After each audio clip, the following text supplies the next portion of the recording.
Hey, my YouTube friends, how you doing? It's your buddy Phil here.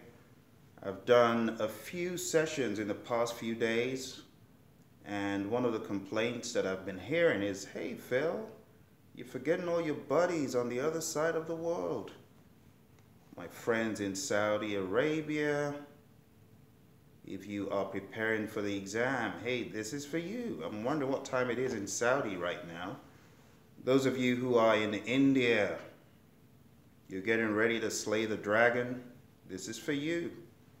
My friends out in the United Kingdom, you know who you are, don't pretend you're studying for the exam. So all these messages about holding these live sessions only for the folks in the United States, well, I've been listening to what you've been saying. And I just want to give you some encouragement. If you're trying to power up to get certified on the 5th edition, well, that's the purpose of this. I call these sessions PMP Study Group, Savage on Saturday. We're going to be savage. We're going to deal with this exam. You see, one of the things I'm trying to avoid you guys having to scramble for this thing right here. this thing. Right? This is the Agile Practice Guide, and it's a really good guide if you're studying Agile and practicing Agile. And in fact, you should be studying Agile. You should be getting to know a little bit more about Agile. Now, I'm not saying that you are going to get questions on your exam on the 5th edition about this, but there seems to be a frenzied panic about, oh, the 6th edition exam, and it's going to be testing you on Agile and stuff. Let's get real. The ACP's there for a purpose. So you don't need to worry about this, okay? This will fulfill a particular need, but it's definitely not going to be a huge game changer. What is going to be a huge game changer is this bad boy right here. That one, oh yes, indeed. That's going to be a huge game changer. So if you're thinking, oh, Agile's going to be tested on the PMP, it probably already is in some shape, maybe not to the degree that you think, but at least mention of change-driven life cycles, right, and Agile. So I wouldn't run away from the 6th edition exam because of this. It is this. This is the real baddie. There's a lot of stuff in here. There's even stuff about Agile in here, But it's not to the degree that people are exaggerating out there in the marketplace. All right, so if you do have to take the 6th edition exam, I'd say don't lose sleep over, Agile, or the presence of Agile. So anyway, stuff your coach didn't tell you. Lots of you say you're studying for the exam and your coach perhaps didn't tell you stuff. I'm going to be dropping some gold for you this morning, this evening, tonight, wherever you are in the world. I'm going to be dropping some gold. I'm going to be sharing with you some secrets. I'm going to be sharing with you some ridiculous questions that I've got from my marathon mock exam. It's one of the sickest exams that you could ever take preparing for the PMP. It puts you in the driver's seat, being a project manager, and it just takes you all over the place. That exam, to be honest with you, editing that exam was a nightmare for me. And I didn't even write those questions. A lot of people think I write those crazy questions. No, there are people who are sicker than I am, working with Praizion. I've got a student in the Middle East. Well, he's now a PMP, but the questions that he comes out with are scary, just like the real PMP exam questions. But anyway, first thing, we've got a lot of stuff to do today. This is probably going to take about an hour at least an hour. So now I've got this out of the way and this out of the way. I can't throw this, I have to put this down. Let's go into what exactly I have for you. What I have for you tonight, or this morning, or this evening, wherever you are, is 10 things my top PMP performers do to get certified. I'm talking about tons of research and observations I've done. You know, I've trained a lot of students. A lot of people have not really been in one of my live classes. Well, hopefully this will give you kind of feel for what goes on in the live classes I train. I don't kill people. I let them have fun. I let them take it a little bit easy. But when it's time to work, it's time to work. But there should also be a time to play, right? I was reading the PMBOK guide a couple of days ago, and the PMI actually said, have fun. Have fun. If PMI could tell you to have fun and use humor, hey, you got to do it. So in my classes, I kind of take it easy a little bit, but when it's time to work, it's time to work. So I'm going to share with you what I have observed from a lot of the classes that I have run. Classes for different firms, organizations, government firms, people like the FBI and NASA. I've trained lots of professional project managers, but these 10 things are the things that I see them do. I'm going to be honest with you. I'm going to be dropping some gold. So I'll share a point or two, and then I'll go over to a few questions that I have from the marathon mock exam. I will also be interjecting from our PMP exam content outline, or should I say PMI's content outline. But anyway, top PMP performers, what do they do? The top people who have performed well on the exam, and I'm talking about getting a ton of proficients. I'm talking about 3 proficients, 4 proficients, and up. Or should I use the new term, above target? I'm talking about 5 above targets, 4 above targets. You know, those are the kind of students I'm talking about. The first thing is they are hungry. Hungry. They are hungry to succeed.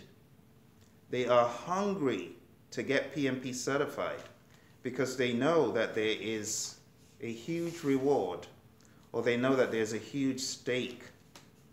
And they take this extremely seriously because of how hungry they are. They are hungry to succeed. They are motivated. They are driven. And they just keep going. Are you hungry? That's my question to you. If you're not hungry, get hungry. You can't do this thing except you've got the appetite. We talk about risk appetite in the risk area.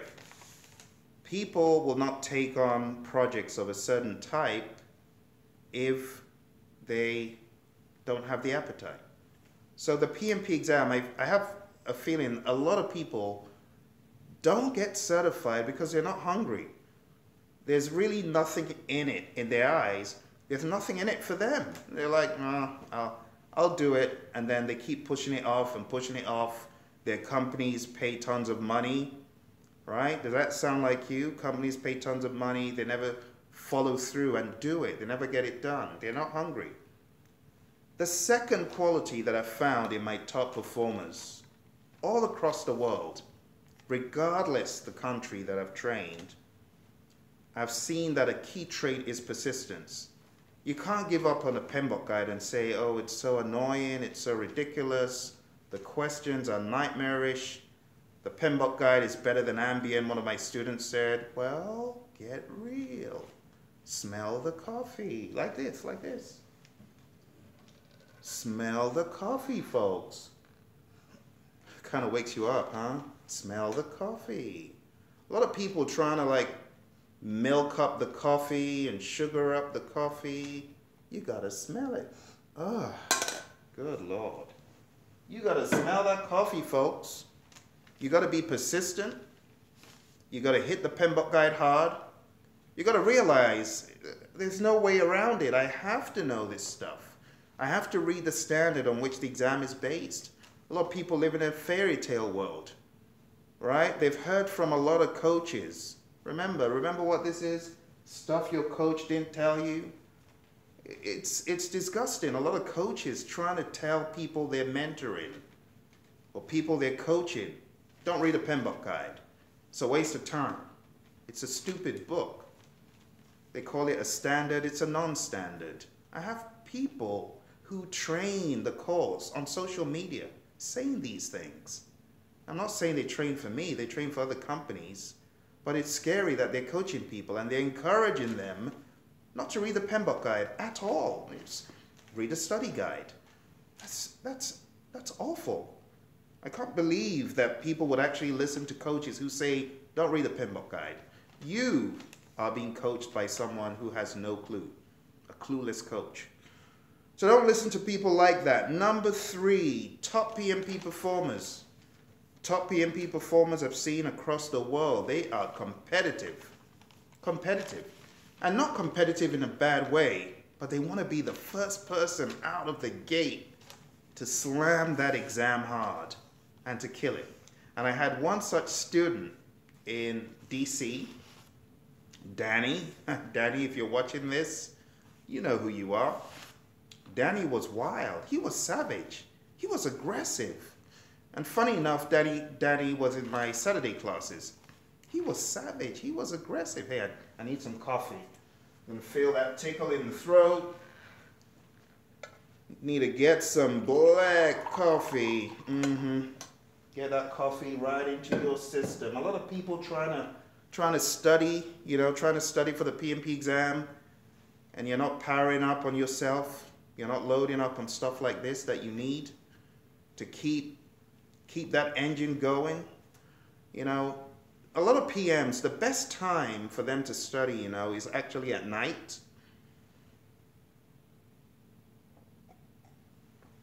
It's actually at night when there's no one disturbing you, bothering you.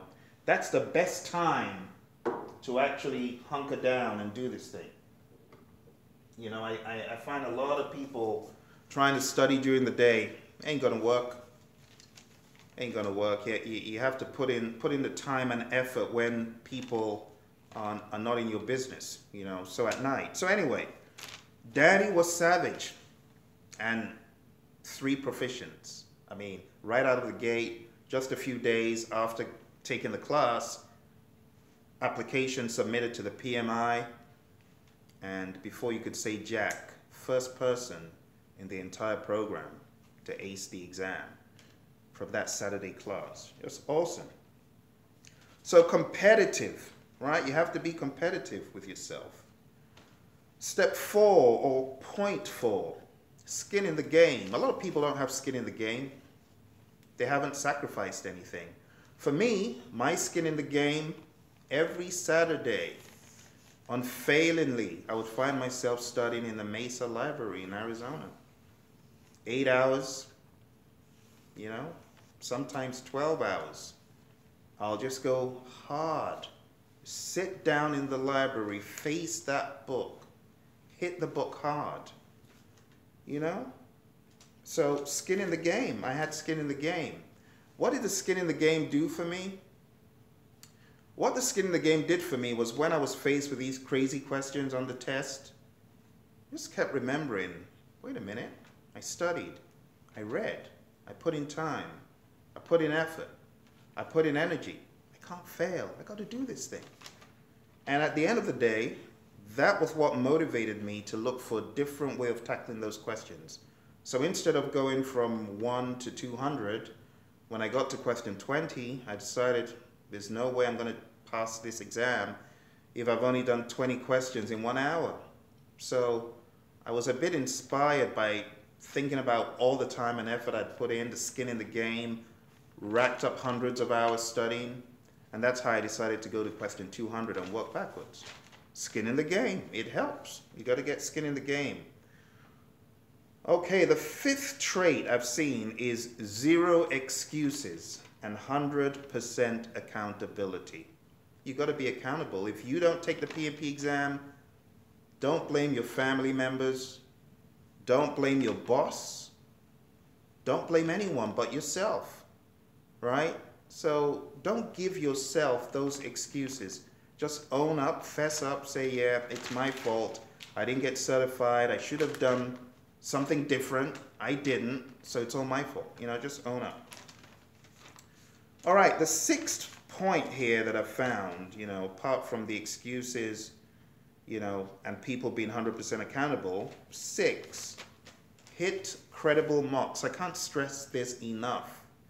And it really gets me upset to get emails from students saying, Phil, I failed the exam because I didn't take mock exams that were realistic. And I'm like, I've been singing the same song on YouTube. Take our mocks. Sign up for our mocks. I'm actually going to be reading a question or two from our mock exam. So this is probably a good place for me to do that after I finish the point. But you want to hit credible mocks hard. Hit your credible mock exams hard. If you don't have a credible mock exam, I would advise you to check out our mock exam. The marathon mock, as I call it. So I'm going to read you a few questions that will give you an idea of the kind of questions that you could face on the test. This degree of difficulty, okay? So I'm going to read this one for you. I'm not going to tell you the answers, but I'm just going to read the question for you. I don't want to spoil it for those who might be working on these mock exams. So this question is, you are working on a 715 million project to develop a third land port in Otay Mesa East, where a new 2.5-mile roadway will connect it to the highway system. In the last 2 weeks, you worked with quality tools to obtain an informal plan to meet quality requirements for the project. The team also developed steps for analyzing project management and product development processes. What should you do next? You hear that question? By the time you get to the end of the question, you've forgotten what you read at first. You have to go through it again. These are the kind of crazy questions you could get on the test. And the options: provide detailed feedback for product inspection, search for additional quality planning tools to plan effective quality management activities, focus on whether proper standards as well as operation processes are being used on the project, and lastly, develop process boundaries. Where do you even start with that question? You've got to read it again. As you read it again, time is ticking. You see what I'm saying? I'll read it one more time. You are working on a $715 million project to develop a third land port in Otay Mesa East, where a new 2.5-mile roadway will connect it to the highway system. In the last 2 weeks, you worked with quality tools to obtain an informal plan to meet quality requirements for the project. The teams also developed steps for analyzing project management and product development processes. What should you do next? Provide detailed feedback for product inspection, search for additional quality planning tools to plan effective quality management activities, focus on whether proper standards as well as operation processes are being used on the project, and lastly, develop process boundaries. How vague? You see, those are the kind of questions you could get on our mock exams. Ridiculously vague, just like the real exam. But when you look through the rationale, it makes sense why the answer is the answer. These are the kind of mock exams I want you to take. Let me read a couple more for you, if I can get a couple more in this little intermission here. Let's read one more that's a little bit, okay. Check this one out. The increase in congestion on the roads from New Orleans to New Jersey has sparked renewed interest in intermodal transportation and a demand for forms of transport other than trucking. You're working on the Crescent Corridor Expansion project with teams to implement a series of processes that will enable shipping and trucking companies to move more of their goods using rail in a manner that meets specific requirements to reduce expense and pollution. Which process are you working on? Plan quality management, define scope, perform quality assurance, or control quality? So that is another question. So it has a long-winded question and a short set of answers. You see, we had a student, and I actually advertised this on YouTube. We had a student, someone who had been watching my 40 Days to PMP Exam Success Series videos. He spoke to us last week, and he actually talked about questions like this, that on the actual exam, you do get long questions. There was a time when people said, oh, the questions aren't long, they're short. You do get long questions, several lines long, that make you think. And you could get shorter answers. You know, like this is just process answers. Which process are you working on? But still, it's tricky, you see? I'll read it one more time. The increase in congestion on the roads from New Orleans to New Jersey has sparked renewed interest in intermodal transportation and a demand for forms of transport other than trucking. You're working on the Crescent Corridor Expansion project with teams to implement a set of processes that will enable shipping and trucking companies to move more of their goods using rail in a manner that meets specific requirements to reduce expense and pollution. Which process are you working on? And then you've got the options: plan quality management, define scope, perform quality assurance, and control quality. These questions stink, they're terrible, just like the real exam will do to you. And that's why I tell people, hey, you want to do crazy mock exams like this, sick mock exams. And I mean, the whole gamut of these questions are like this. Let me read you one more. Just to give you an idea, you know, I know a lot of people say, well, it sounds a little bit on the technical side. Yeah, this level of ambiguity in what is described is similar to the level of ambiguity you will have on the actual test. In fact, let me give you a quick statistic. Out of the people who have taken this mock exam and passed it, I have seen all of those people kill the real exam. Do you know what the passing score on this exam is? On the marathon mock? 60. It's that bad, 60. So if you get a 60 on this marathon mock exam, it's a really good gauge that you're ready for the real thing. Now, on the flip side, I had a student who had in the 50s on this exam. In fact, it was low 50s. I wish I could even check his score right now to get the precise score, but it was low 50s. Nothing to write home about. He failed it, right? And then he took a second mock exam that we have, and he failed it again. But here's the kicker. As he was taking these mock exams, he was cussing and swearing at Phil, imaginary Phil. Why did he make me take these exams? A stupid Phil, and so on. When he got to the exam, he was so thankful and grateful that he had seen these crazy mock exams. Because when he saw the real questions on the real thing, he's like, wow, these aren't bad. These aren't bad. I can answer this. He felt quite confident. Why did he feel confident? Because he had seen worse. A lot of people taking namby-pamby mock exams, taking nonsense that's out there. Will always be in demand. A lot of nonsense that's out there. And I'm just trying to connect so that I can see who is online and trust this ad to play in the background. I'm going to charge you guys for trying to sneak an ad into my YouTube cast. It's good that you don't see the screen. Okay, here we go. So I'm going to dial in, so to speak, so that I can engage with anyone who is on the call, right? So if you got any questions, you got any comments, hey, Phil can see whatever you want to type in.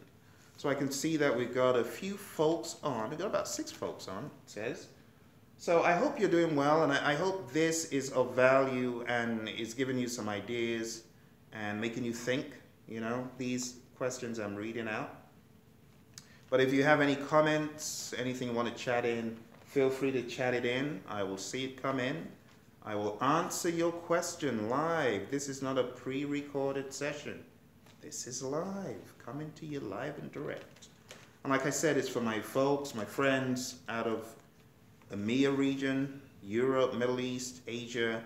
And if you're hitting the books hard, if you are in America at the moment, you should be in bed. Let me know if you're in America, type in. But let me read for you one more question, just to give you an idea of how ridiculous these questions could be. All right, here's one more. You are working on a development project that involves scientific research sponsored by a wide variety of organizations. As a project manager, you have worked with different tools and techniques to develop a quality management plan for your project, which is very vital to obtain a specific outcome for the scientific research project. Which of the following outputs of this process will have some impact on your project's quality execution stage? Isn't that weird language? Your project's quality execution stage. You see the wording? One of the mistakes a lot of people make is listening to coaches who say, oh, the PMP exam is going to test you on ITTOs verbatim. Hi V9 Sands, how you doing? Thank you for dialing in and listening in. Appreciate you joining in. You know, we're talking about these crazy exam questions, you know. So a lot of this stuff I'm reading out to you, people have taken these questions and have aced the exam, right? After going through horrendous stuff like this. I'm doing good. I'm doing great. Thank you. Hey, Chana, how you doing? Good to have you on this early morning call or late afternoon. Where are you in the world? Type in. Let me know where you are. Where are you? Are you in the U.S.? United States of America? Or are you in Queensland? Oh, you're in Canada. Nice.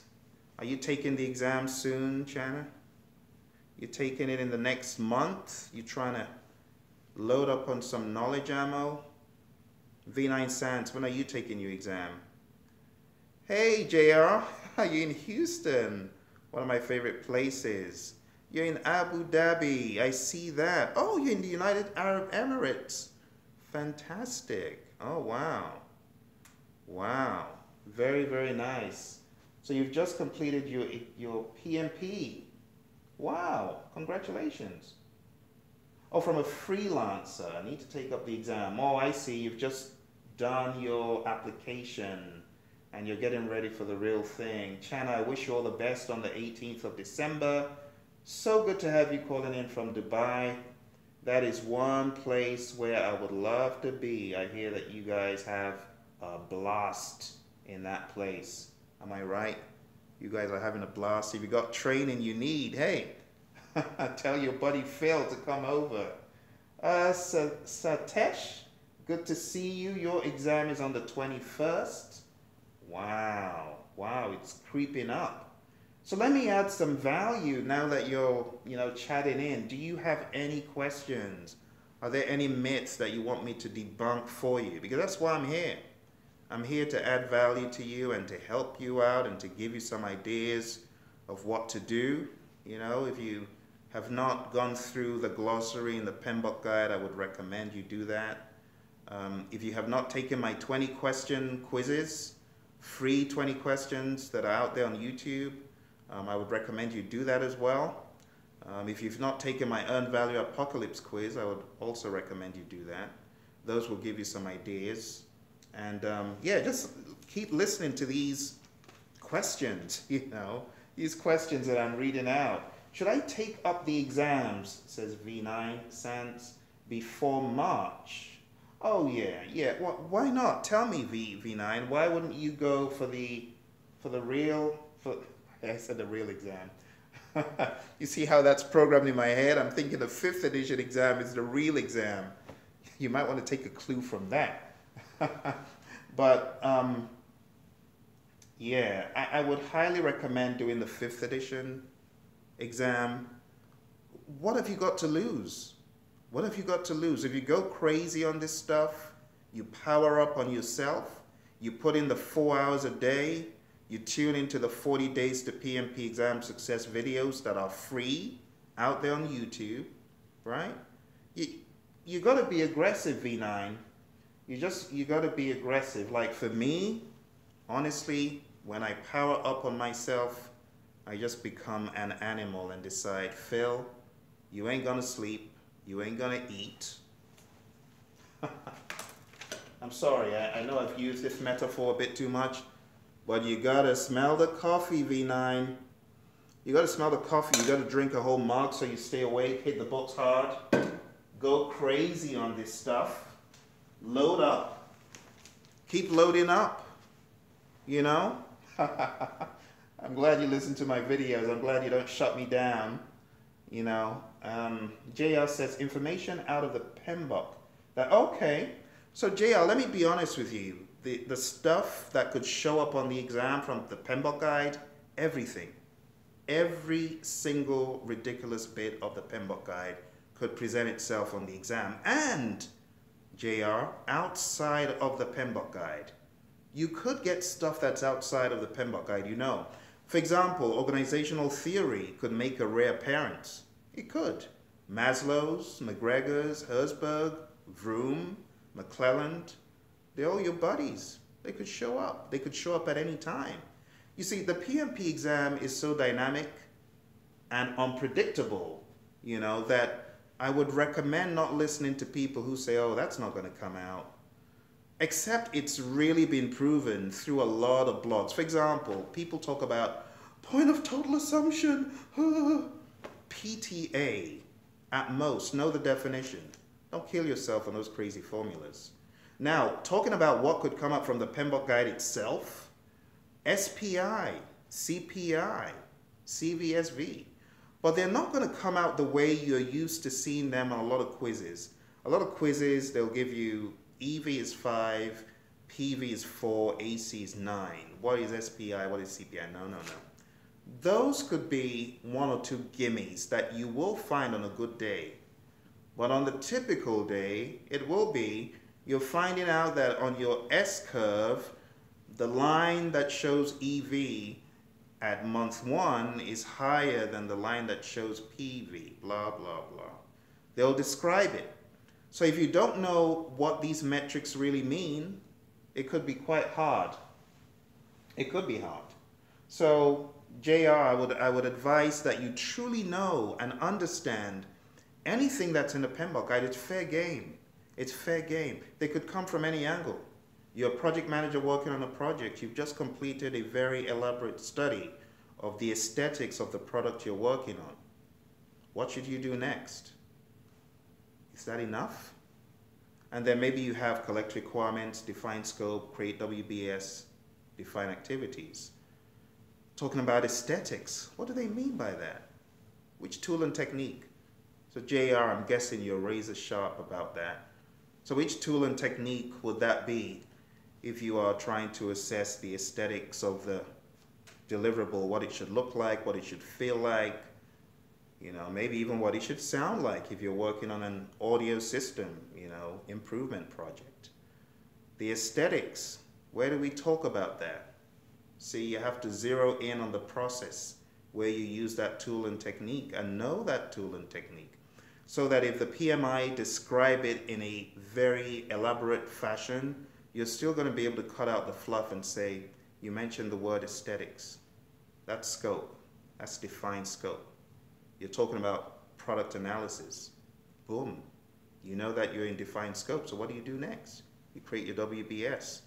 Those are the kind of things that the PMI could do on the exam. They're known to take tools and techniques that we casually refer to as, for example, maybe say data flow diagram, or we say control chart.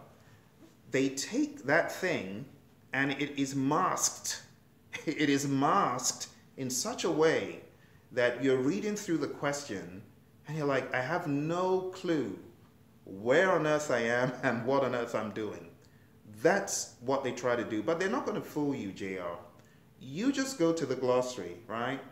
comb through the glossary for all of those terms, because you know the glossary is one of the quickest ways to get majority of the ITTOs defined, right? Because it's all about the definition. If you know what it is and you know why it's used, then they're not going to be able to trick you. V9, you got a question. It's been a long time I read a book.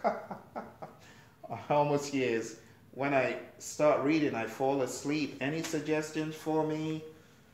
Oh, JR, you seem to, oh, V9, I beg your pardon. You seem to want me to do the metaphor again. You got to wake up and smell it. You got to smell it. Then you got to drink it. You got to drink this stuff.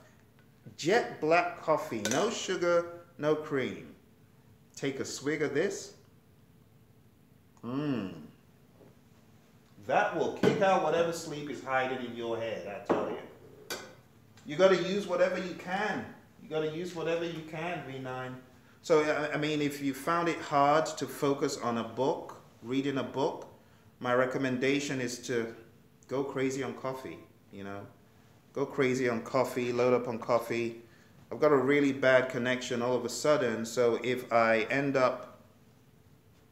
you end up not seeing me, it's because of my bad connection, the joys of technology. But it's coming back.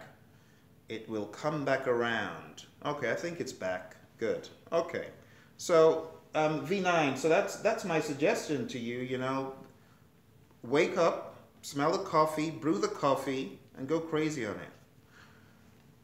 Chana. Is it Shana or Chana? Did I get the pronunciation? It's somehow tricky. With Shana? Shana? Chana? Okay, I'm sorry if I'm not getting it right. So, what to focus on for your remaining 10 days? So, what I would recommend you to do is to cover every single process from scratch. But don't do it by knowledge area. Don't do it by knowledge area. Okay? If you do it by knowledge area, you're only going to be doing what people have done before, what you've probably done before. You need to do it out of order. Okay? So you might want to get a whiteboard that looks like this. I'm sorry for my ridiculous connection. It's very, very bad. Really bad connection. Yeah. I can see it. So that's why I'm trying to pause, just to make sure that you get caught up with me. I'm monitoring what is going on. I can see that it's a bad connection. I know I've got such a bad connection at this time, but what I was saying, Chana, what I was trying to say is read the processes out of order. And not just read, study. You want to become a researcher of these processes, okay? You have to research them. So I would get a whiteboard like this, and I would draw out each process, okay? Let me give you an idea of what I mean, if I can do that for a few seconds here. All right.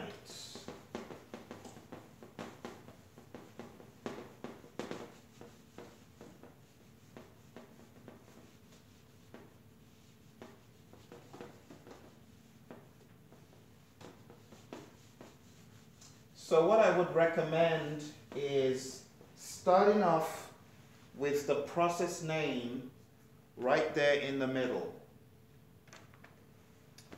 Let me get my black marker. I don't know where my black marker's gone. My black marker has vanished. And that is probably the best one to use. Give me a second here. Let me see if I can find it. My black marker has developed feet and has walked away. All right, well, let me try, I'll try the green marker if that's all right. You want to start off with the process name, right? And as you write down the process name, I want you to go to the PMBOK guide, and I want you to intentionally look for something that you never knew about that process. Trust me, I've read the PMBOK guide so many times, but each time I read it, I find a word or a phrase or something that is unique about that process. I'm not talking about the ITTOs, that's another story. But each process, what exactly do you do in the process? So let me ask you a question, Chana. Let me ask you to type in, what do you do in control scope? What do you do in control scope? Any ideas? What is control scope all about? Can you chat that in? So I'm curious to know how much you know about control scope.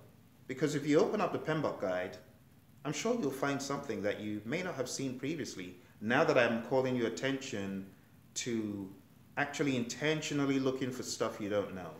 So as you write down a process, you want to find a few things that you were not aware of the last time you studied. And that's why I always tell people, go back to the mothership, right? Go back to the mothership, okay? Good. Make sure you're not going out of scope. That's good. What else? Make sure you're not going out of scope. I'm sure there's more.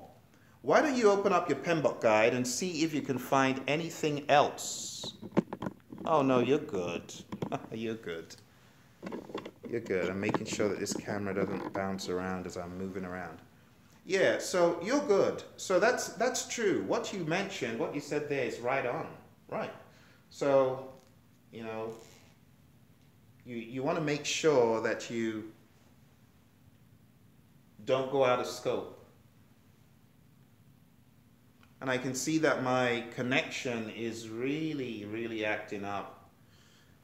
I wonder why my connection is acting up. Maybe it's that time of the night where they start working on the internet connections because they think everyone's asleep. I don't know. But anyway, write down the process, okay? Things that you are discovering about the process. And then, one by one, you want to hone in on your inputs, right? One by one, hone in on your inputs. What are the inputs? And as you go into the inputs, again, the same thing. This is a very powerful, it's very simple, but it's a very powerful approach to studying, to intentionally look for what you don't know or what you have not seen before. And just use a highlighter and go through it. So you want to go through input number 1, input number 2, so on and so forth. You want to do the same thing for the tools and techniques. Inspire you to go look for what you have never seen. You know, there are a lot of tools and techniques, but some of them we have never seen ever, right? So those tools and techniques that you have never seen, I want you to go look for them. Go look for them on the web. Perhaps you need help, you know, from someone like me showing you, hey, this is where you can find this tool and technique, you know? So you said work performance data, Chana. Work performance data, have you gotten an idea of that, or would you like me to explain that a little bit? Because I can explain work performance data in a few seconds for you. Satesh, thank you. Always look ahead as well for scope creep. Always comparing it to your scope baseline. Absolutely. That is a really good way of looking at control scope. So you're looking ahead and you're also looking at the present as well. Very good. That's a good breakdown. So Chana, going back to what I was saying, tools and techniques that you have never seen before, I want you to go look for a template, or I want you to go look for a tool. You know, there are a lot of tools that are free out there online, like work breakdown structure, building tools, even though the WBS is part of the scope baseline, I know, but I'm just using that word casually. Let me see what's going on with this connection. It's really bad connection. Anyway, I apologize for this, very bad connection. But anyway, last but not least, the outputs. You also want to do the same for the outputs, right? Whatever is coming out, you want to intentionally look for what you've never noticed about a particular process, a particular input, a particular output, a particular tool and technique. That is definitely one of the things I would do with my time. So for someone like you who's been, I guess, studying for a while, you might be able to pull this off in a day. I would say maybe give yourself 8 hours to do this in a day, maybe on a Saturday, and go through all the 47, go through every single page where these are, but probably do it out of order. Divvy it up, maybe do it by process group instead, or do it randomly, okay? Don't do it by knowledge area. That will just be doing what you've done before. So 10 days to your exam. Actually, you might want to go watch my video of what to do one day to the exam, because I would have my stakeholders, people at home, people who, friends, people who know you, I would have them quiz me relentlessly, open up a book and, you know, ask me questions about the inputs, tools, and techniques and outputs. Okay? So let's see what else we have here. I'm seeing chats coming in, and I'm so sorry I'm not seeing them materializing on my monitor. It's all part of the bad connection that I've got. Maybe I need to turn off some devices off the network, and that might help. But I think the question is about work performance data. Work performance data. So, you know, work performance data, work performance information, work performance reports, these are very important for your exam. These are pretty much the recurring theme that everyone talks about. So we got this recurring theme of WPD, WPI, WPR. As long as you can sniff out when data is different from information, right?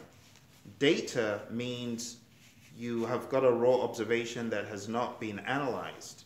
It's just a number that doesn't mean anything until you understand the context in which that number was provided.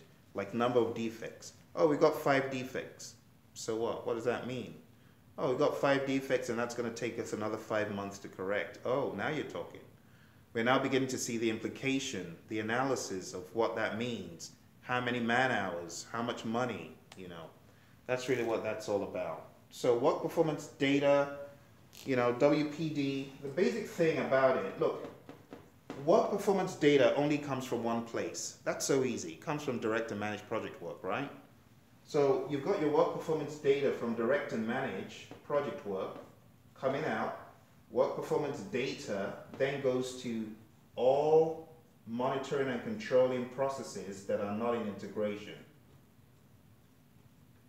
Outside integration, right? So WPD goes into control schedule, control cost, control scope, control quality, all those controls, right? It goes in there, and out of this, you get work performance information from all of those processes. Yes, control scope, control schedule, all the way down to control stakeholder engagement.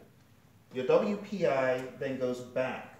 But the big question is, work performance data, at what point does it become meaningful when it comes out from this end as an analyzed piece of information that now goes into monitor and control project work?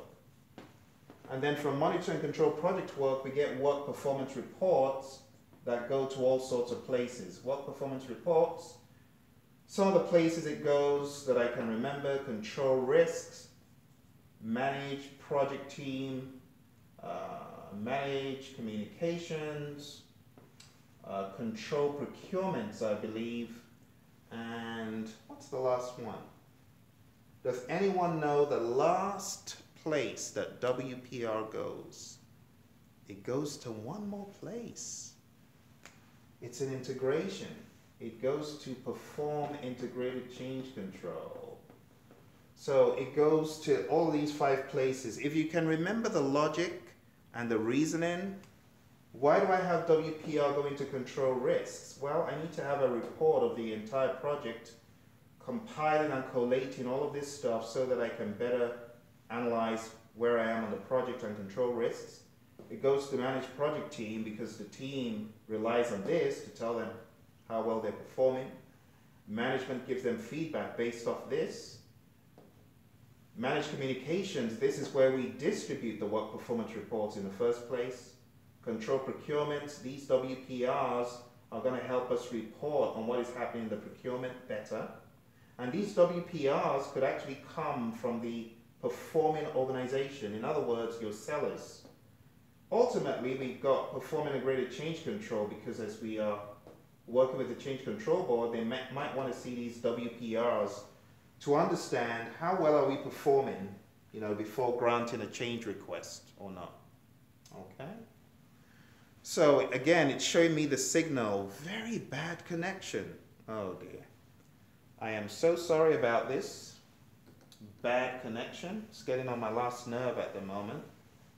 So a few other questions or comments. Abdallah, thank you very much. Thank you for your comment. I appreciate that. Variance analysis, very good question, JR. So I think I'm seeing just a few of your chats, JR. I think some of them are missing in action on my second monitor. I think I'm just going to have to disconnect a few devices and hopefully that will help. I think I'm maxing out bandwidth because there are quite a few devices on at the moment. So if I can disconnect, I think that will help. Give me a few seconds. I'm going to try to disconnect a few devices from the web. So let me do that. Give me a second. Be back after I am done with this disconnect. I've got about 5 or 6 devices that are sucking from the web at the moment. So bear with me. I will be back in a sec. All right, there's one off. And let's do this. Try and turn this one off. Okay, it's the second one off.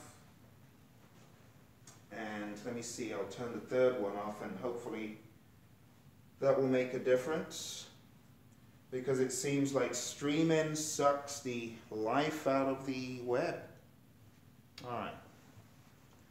So I'm sorry about that. So one more to turn off. This one I'm holding right here is going off. All right. So I've turned off 3 devices. Hopefully that's going to help have a smoother delivery. All right. So JR, before I was rudely interrupted by my internet connection, I was trying to read your question. So you said, what about more information on variance analysis? So the thing about variance analysis, JR, is it is so common in all of the processes within controlling that fall under integration, but we don't really call it out as variance analysis. It's only called out in scope, right? It's only called out in control scope. Actual versus planned, planned scope versus actual scope. But in reality, your earned value is a type of variance analysis. Your schedule variance, your cost variance, that's all variance analysis. Any actual versus planned scenario, variance analysis could be used. What's the variance between planned quality and actual quality? There's a fancy one that they've got in risk called technical performance measurement. And that just looks at where should we have been by this time, where are we? It's also a type of analysis of sorts, very similar to variance and trend analysis. So, I mean, I wouldn't get hung up on the names of whatever they call them in the PMBOK guide, but the concept is so important. Understanding what you do in a variance analysis could get you some marks on the exam. What examples of methods for variance analysis can be implemented into scope control? I think that is definitely fair game, JR. So in my mind, the kind of things I would expect would be maybe something to the effect of requirements that have been gathered. You know, you collected requirements for a particular project of this nature, and during control scope, you realized that the team had spent time and money implementing certain features that were not originally detected in the requirements. You do your variance analysis, you find out, hey, you did this, but this is what you should have done, and it didn't include this. Why did you do that? So that's a very straightforward one, but it will be very evident that it is variance analysis if you truly know what a variance analysis is. It's comparing what I planned versus what I actually did. I planned to do requirements of this magnitude. I now have some stuff that was not originally planned. I cannot find it in the WBS. I can't find it anywhere in the scope baseline. It's not in the project scope statement, right? There's a variance. You need to understand, first of all, what am I going to do with that variance? And you need to take action to correct it, no matter how good it looks, right? If it's not what the customer asked for, it has to be removed, could cost additional money, could cost rework. The right thing to do would be to find out why that variance occurred and to get rid of it. All right, I hope that helps. So people on forums talk about questions they have never seen in the PMBOK in depth. So just so you know, JR, I'm not trying to scare anyone, but the PMI have an army of individuals that work these questions. It is unknown how big their question banks are. So if someone's trying to predict, oh, the PMI has a question bank of 5,000 questions, who told you? How do you know it's not 20,000? How do you know that the questions don't have some ridiculous AI in it that could actually make something that you never even imagined could be? In that someone writes a question and maybe the questions are shuffled in their presentation. Same question, but shuffled in presentation. Same question, shuffled in the answers, right? Questions that people typically would think of in a linear fashion, but it's presented in a multidimensional fashion. It's enough to throw you off. So I wouldn't lose sleep on wondering about what people say on social media. I would just take it with a grain of salt, and I would make that more, to me, I'll make that more relevant to me by saying I need to have no stone unturned as I study. Because I've been hearing a lot of noise on social media for years. You know, I got certified back in 2005. So things that was a huge eye-opener for me about 5 years after I took my PMP exam was when I was on social media and I was chatting with a bunch of people on social media on LinkedIn, and I was giving my approximation of how many questions I think you would be able to answer based on the PMBOK guide. And I said, well, roughly about 90% of the questions, you'll be able to answer that. You know, thank you, Zemukona. I know I went offline. I've got a really bad internet connection, so I do apologize for that. I don't know what on earth is happening, but I think Cox Communications in the US is doing something shifty at this time of the night. So that's probably why. But, you know, going back to what we're saying, I said, no, I think about 90% of the question, 95% of the questions, people should be able to answer that just by PMBOK guide. And all of a sudden, this guy appears out of nowhere, and I look at his profile. He's a credible person, credible individual who writes the questions, some of the questions. And he said, you got it wrong, buddy. Not 90 or 95% of the questions. I've been to these workshops where we write the questions, and every one of the questions is traceable back to the mothership. What do I mean by the mothership? Back to the PMBOK guide. Every question. So what am I trying to say, JR? What I'm trying to say in effect is don't get hung up. Make it relevant to you. That information, make it relevant to you. Just ask yourself, have I left stones unturned? And if you've left stones unturned, let that motivate you to want to cover an even broader base, right? Because people are different. What someone might find on the exam and be shaking in their shoes, you might go in there and say, what on earth? This is chicken feed. This is easy. And you just mow it down. And I'm talking from experience, you know. I'm talking about students that I've observed. They go into the exam and they're like, Phil, yeah, the exam was challenging and I didn't think I was going to pass it. How well did you do? Oh, I got 5 above targets. What? 5 above targets? Unbelievable. I can see some great chats coming in. Let me answer some of these. Thank you, Zimakona. You will pass the exam. I love that positive mental attitude. Arun, thank you. If I get 3 targets and 2 below targets, will I get passed? Arun, you're going to kill the exam with 5 above targets, right? That should be your mindset. Why are you shortchanging yourself? Why are you thinking about below? Are you planning to get below targets? No, my friend, don't think like that. You got to think like, I'm going to destroy this thing. I'm going to get 5 above targets. I'm going to power up. I'm going to load up on ammo. I'm going to get all the knowledge I can. I'm going to do everything I can. I'm going to slay it. That's the mindset you need to have. You know, one of the things I found out on the exam as well, the exam is a stamina sucker. It will drain the life out of you. It's like this massive orb sucking energy out of you. Just continually sucking energy out of your brain. Energy. That's what the exam is. That is what kills people on the exam. You know, it sucks energy out of you and you feel your head pulsating as you're thinking about the questions and trying to get through. It's not that you don't know the content, it's that you haven't rehearsed how to run the marathon. That's why we've got the ridiculous marathon mock, because that is a stinking exam that will drain the life out of you, just like the real exam drains the life out of you.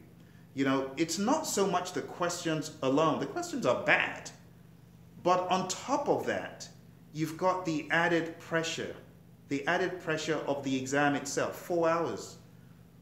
Sitting down for 4 hours non-stop is hard. You ever been on a 4-hour flight? You feel like standing up. How much more when you are really focused? It's hard. It's hard.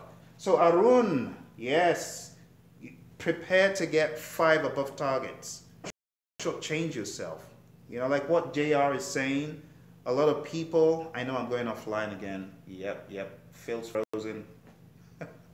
I can see I'm frozen. I can see I'm frozen. So yeah, don't worry. Thank you, Zimakona. As you told me earlier, I can see that I'm frozen. I don't know why the internet connection is so horrendous tonight. So I apologize for that. Yep. I can see myself freezing up on the screen, which means it isn't coming across nicely. So 1,000,001 apologies for that. But yeah, I like that, Arun. Be motivated and don't let anyone scare you, okay? Don't even let yourself scare yourself. Don't be scared by what you're thinking, would be my advice to you. So JR, I'm going back to your question on variance analysis. Yes. And you know, people who are chattering to that level on social media, on the forums, they're actually being very naughty. And this is part of why PMI tells us not to do this, because they instill fear and panic in people's minds, you know. When they go into such graphic detail about what they experienced on the exam, it's a no-no for various reasons. But speaking about this, you remember that you've got 25 questions that don't count. There is no guarantee that the questions being experienced are not pretest questions. How do they know they're not pretest? They could be. I don't care if it's about control scope or it's about control schedule. It could still be pretest. Pretest questions have to come from somewhere, right? So they could come from somewhere. Satesh, I see your question. This leads to a question quite common I saw, and it's if a team member gold plates but convinces you that there weren't any implications to the baselines, what do I do? Well, you don't just take their word for it. You as the PM, you need to analyze what has changed. Why did it change? And what would it cost to fix it? What would it cost to fix it? Now, a lot of these gold plating questions, they want to put you into the mindset of, oh, well, it's going to cost more money to fix. Well, Guess what? It's in the requirements that you were going to do X. You did X, Y. As a good PM in the world of the PMI, you don't just leave X, Y. You don't just leave it alone. You see? You actually have to challenge what has happened. Why did it happen? What is the implication now that it's happened? And how do I fix it? Not calling a meeting. You know, the ridiculous answers are, have a meeting. Don't have a meeting, you're wasting your time. Find out what changed. Find out what changed. And find out the implication of what has happened and fix it. All right, I got some more questions come in. Oh, initiating. That's a good question, Arun. I didn't see that. So Arun, let me give you some, and don't worry, I'm going to take everyone's questions, okay? I'll take all your questions and I'm going to answer this one from Arun about initiating. So Arun, I'm going to ask you to open up the PMP exam content outline to page 5, okay? Have you guys downloaded the PMP exam content outline? Because I'm looking at page 5 right now, where we've got initiating. This is where it all is, Arun, and everyone else. If you haven't downloaded the PMP exam content outline, you are actually doing yourself a lot of harm. In fact, Chana, you asked about what to do 10 days before the exam. One of the things you want to do is read the PMP exam outline, because this has a lot of information across all of the goes again. Frozen. Cox Communications, what is wrong? What's going on tonight? I think you got too many users. I think you need more disgruntled stakeholders. Okay, so in initiating, everything you can expect, Arun, from initiating is on page 5, okay? Page 5 of the PMP exam content outline, yeah? Okay. Might be the weather, you're right. All right, Cox, I'll cut you some slack. So there are 8 tasks on that page. And all of those tasks, I'll give you the top of the waves really quickly. In initiating, you want to understand that lessons learned from previous projects could be used in initiating, right? You also want to understand that feasibility studies could be conducted and the PM could be involved in that. So how does the PM come into play in feasibility studies, however those look? Responsibilities could be conferred on the PM for feasibility studies. Do you know that the feasibility study itself could be looked at as a major part of the whole thing? Even though in the world of the PMI, feasibility study precedes initiating, but it's here that we talk about it, okay? Identify key deliverables based on business requirements in order to manage customer expectations. So if the PM finds himself or herself trying to identify those deliverables, that is part of initiating. There we go again, it's frozen again. I hope you guys understand. So I'm just gonna wait a little bit for this thing to catch up. I'm wondering if I should abandon the Wi-Fi here and use another Wi-Fi, but I don't want to get thrown off altogether. So I'll just make it short and sweet, and I'll probably have to try this again on a different day. But I hope you're getting the gist of what I'm saying. Basically, I want you to go read the content outline. All right? So I'm not gonna go through the whole thing because of this pesky Wi-Fi, but I would like you to go read that on your own, okay? All right, so let me see if there are a few more questions I can take here. Let's see what else.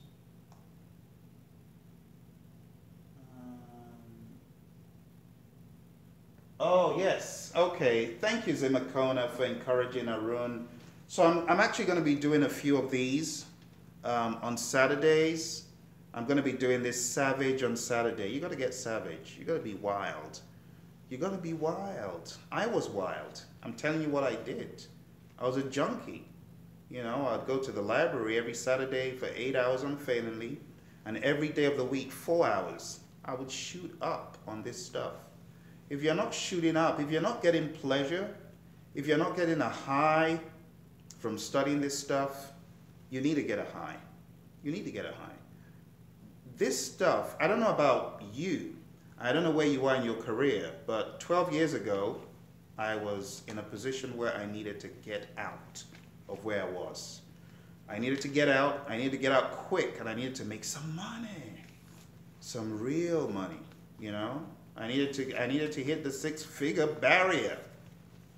That's what I needed, and the only way that I saw myself being able to do that back then was by getting this certification, because I could tell from the jobs in the marketplace that being a PMP would give me that added edge and advantage. And to be perfectly honest, it worked. It worked. From getting in the 50s, zoomed past all the way into the hundreds within a few months. And from the hundreds to the higher hundreds. And it just kept on getting better and better. My salary went up 300%. 300%. Can you imagine making 3 times what I was making as an uncertified project manager to being a certified project manager? I couldn't believe it when one of the aerospace firms I had been chasing for forever, it seemed, knocked on my door literally and said, "Hey, do you want to work for us?" So stuff happens, folks. All right. So thank you, Zimakona, for sharing that with Arun. Arun, thanks for sharing your email. JR, what can you tell us about Six Sigma, Kanban, Lean, and so on? Good question. So what I would advise you to know about Six Sigma, you're not going to be asked green belt level stuff, black belt level stuff. You got to keep it basic. Even DMAIC, that's not going to come out. What you do need to know about Six Sigma is what it means. 3.4 defects per million opportunities, right? 99.9997% accuracy. That should suffice. I would even be surprised if you saw mention of that on everyone's exam.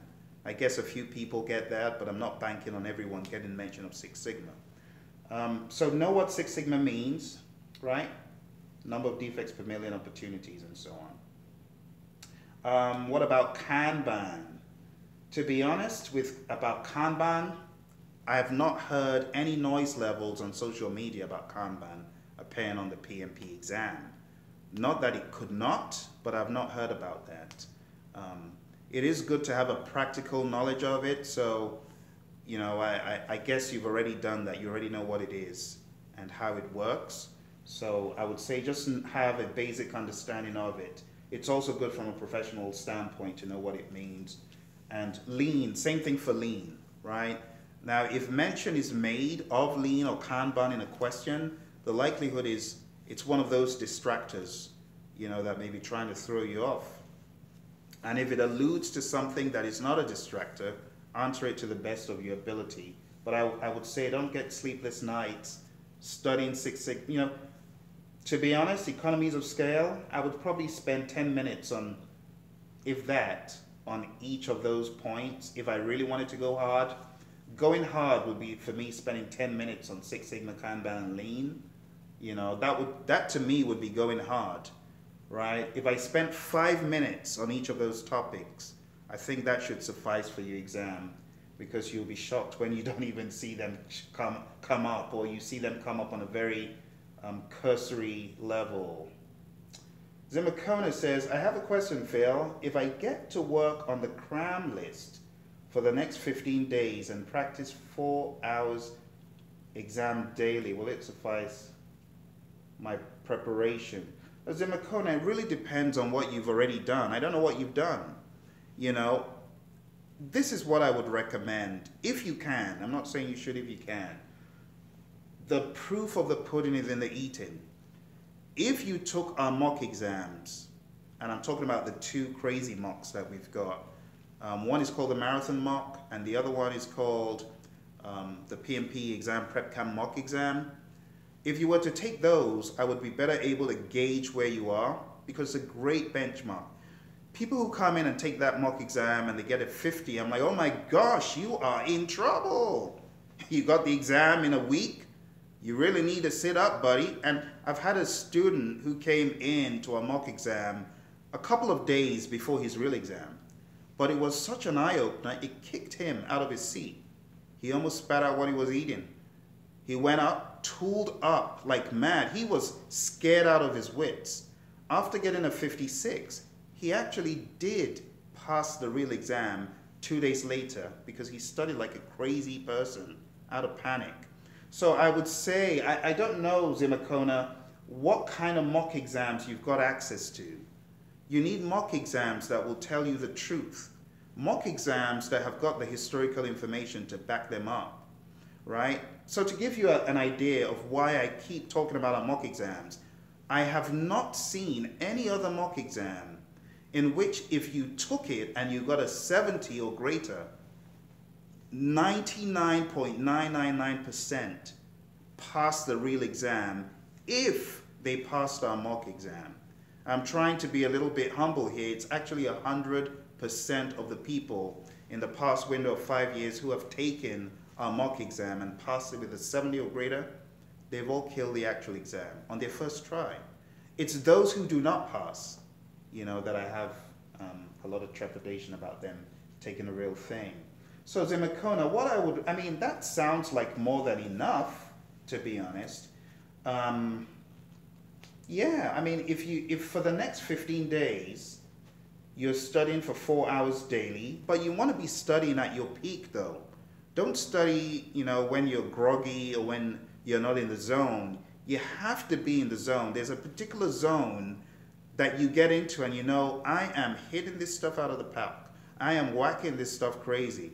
That's where you want to be, right? You want to be at that peak performance where you are understanding stuff, you are assimilating new information, you're realizing what you got wrong and why, like never before. That's the zone you want to be in, all right? So let's see what else. So number chats. So Arun, you said integration management is my weak area. Oh, change control. Do you want us to talk a little bit about change control? Because I can actually do that if you want. Change control confuses you. So what I would recommend for change control, let me give you a few quick tips. This is not my exhaustive list, Arun, but I think some of this will help you if I go through it. So let me get rid of all of this. Change control, I'm glad you brought that up because anyone who's got the exam in the next, wow, 1 week, 2 weeks, like some people at the beginning of the call, they said they've got the exam coming up in a couple of weeks or less. This is going to help you. You might want to, you know, take a few notes here as I give you some of my ideas. So when you are presented with change management questions on the PMP exam, it's not going to be clear-cut. They're going to try to make you think that a change is a bad thing, or a change was not necessary, or a change is pending. What should you do? Or a change that was requested is no longer needed, and perhaps you've already started gathering resources to address it. Customer comes back and says they don't need it. What do you do? So you need to be able to answer questions of a strange nature that you've never seen before. And you have to be ready for it. So here are a few steps that I would suggest for change requests, all right? So I'll just call it change request. Change request ideas, all right? So these are steps that occur when a change request emerges, all right? The first one, customer or stakeholder, because on the exam, they could mask that it's the customer. They could just say a stakeholder has requested something, has requested a change. So step one, the customer or stakeholder requests a change.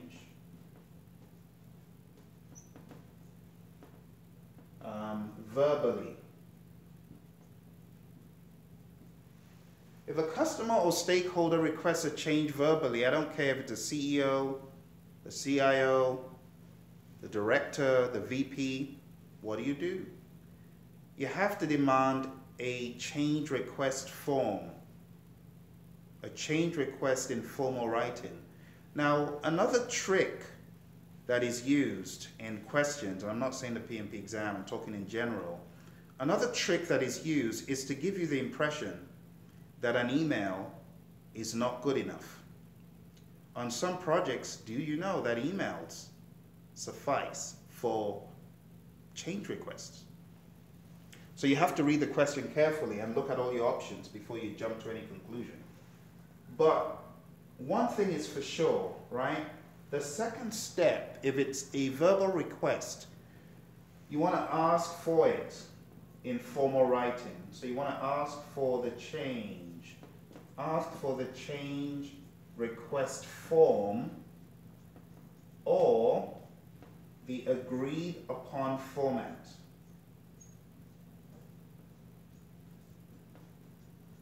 Okay?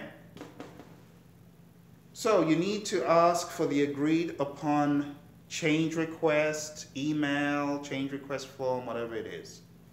Okay? The next thing is for you, the project manager, to begin to work on the analysis of the change request. Okay? So ask, or perform rather, perform an analysis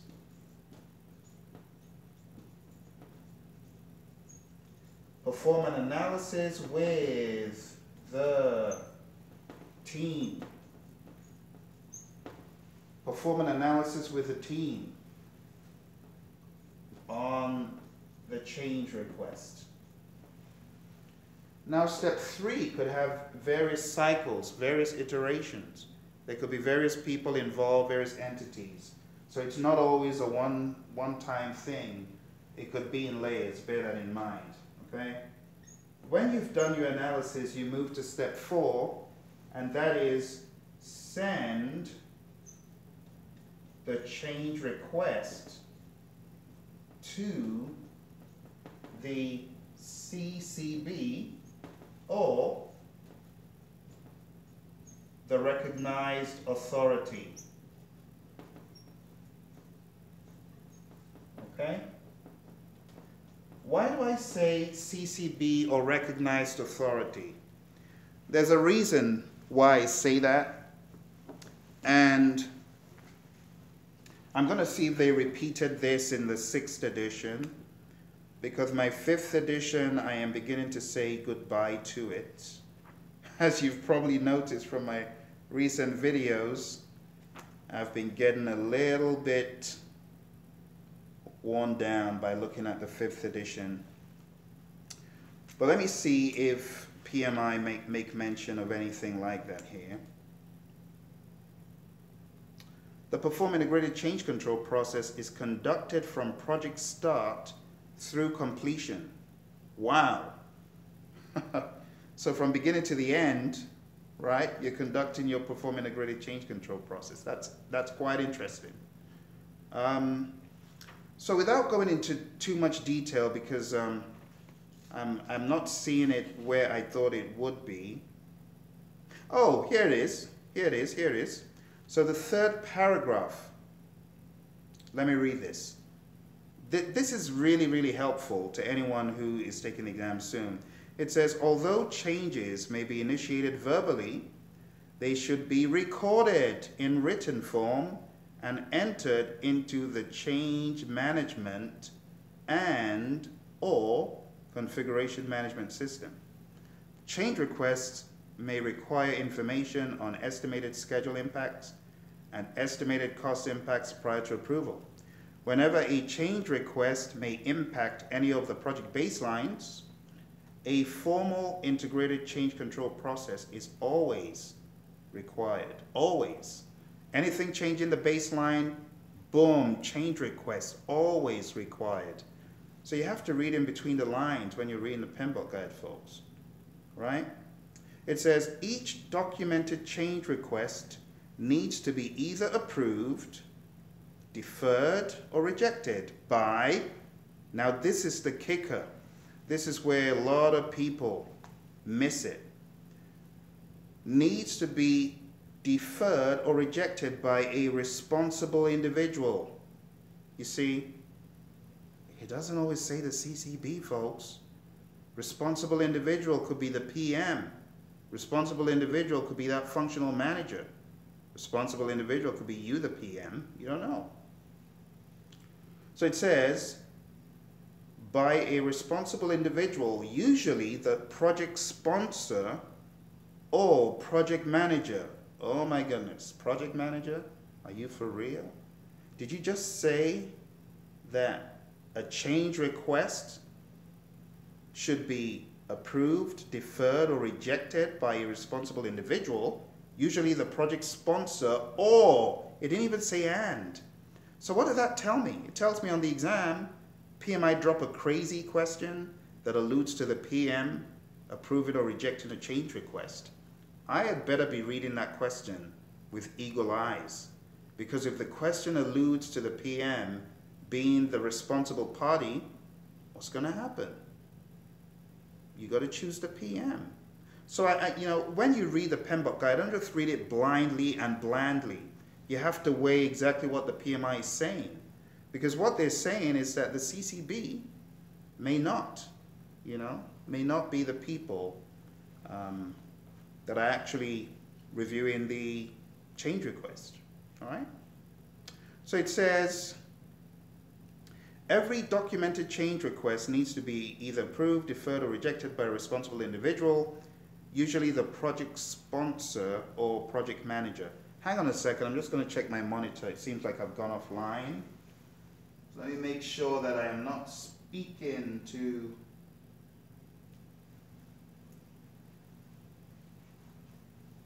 no one. Am I still on? Okay, I am on. Good. All right. So it says, it goes further, it says a responsible individual will be identified in the project management plan or by organizational procedures. When required, the perform integrated change control process includes a change control board, CCB, when required. So what does that tell me? It tells me that the CCB may not always be required. You see, sometimes the CCB is not part of any project in your firm. It is the project sponsor or a functional manager that approves or rejects these things. So keep that in mind, all right? So it goes further to say, excuse me, I need some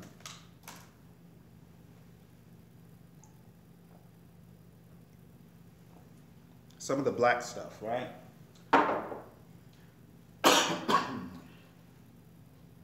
Okay.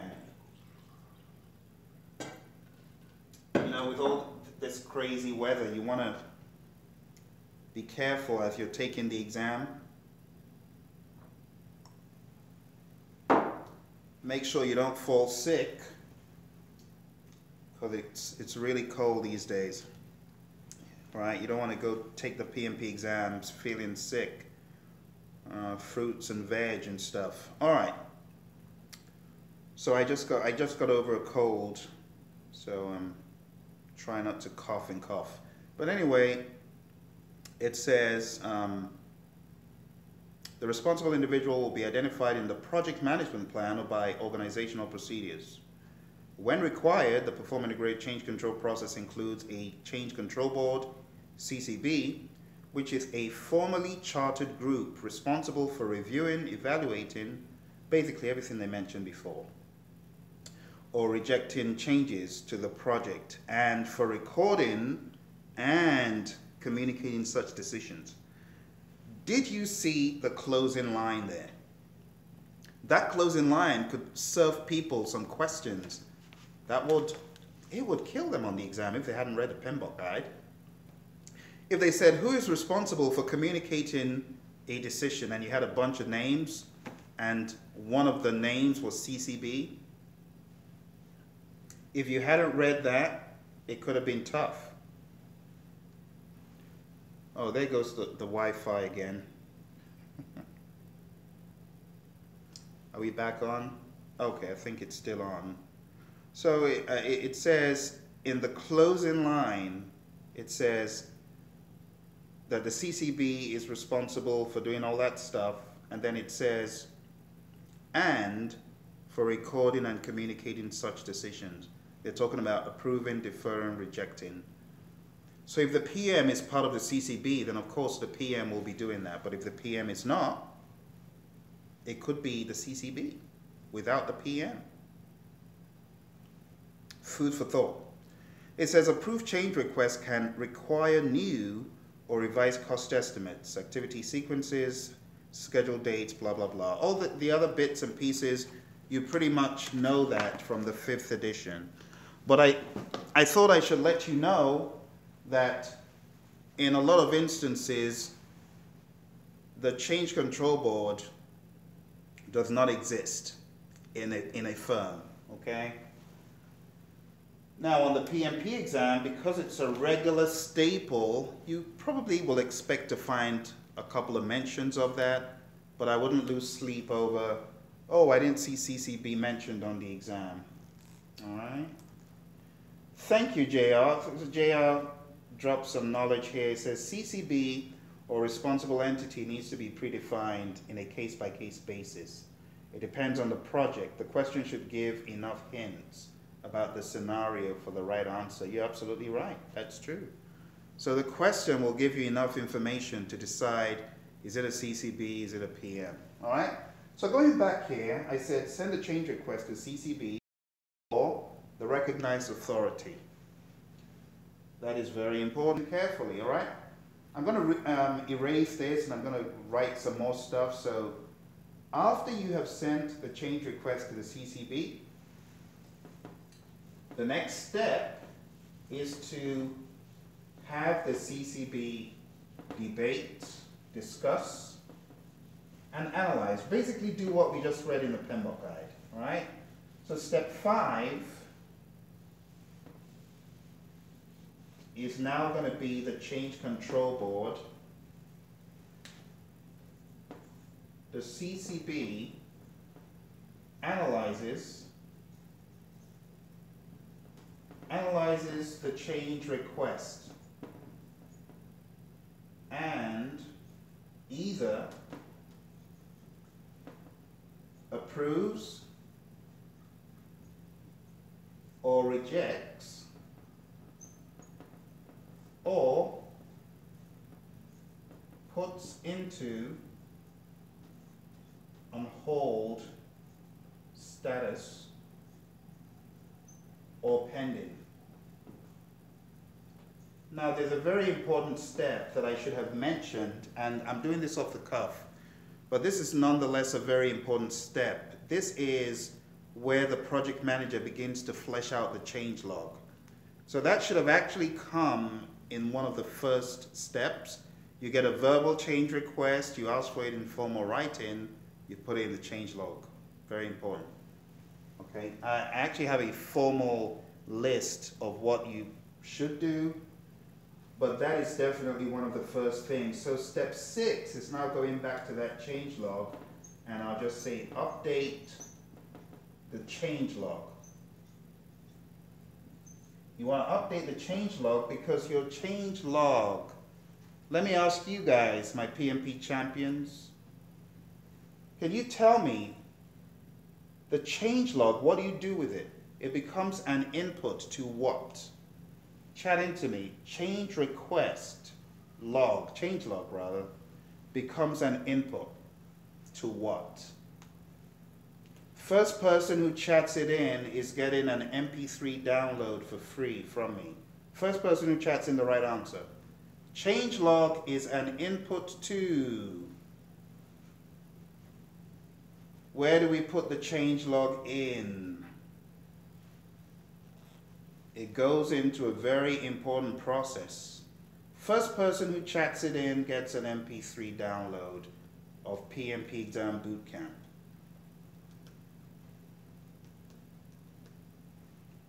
Did we go off air?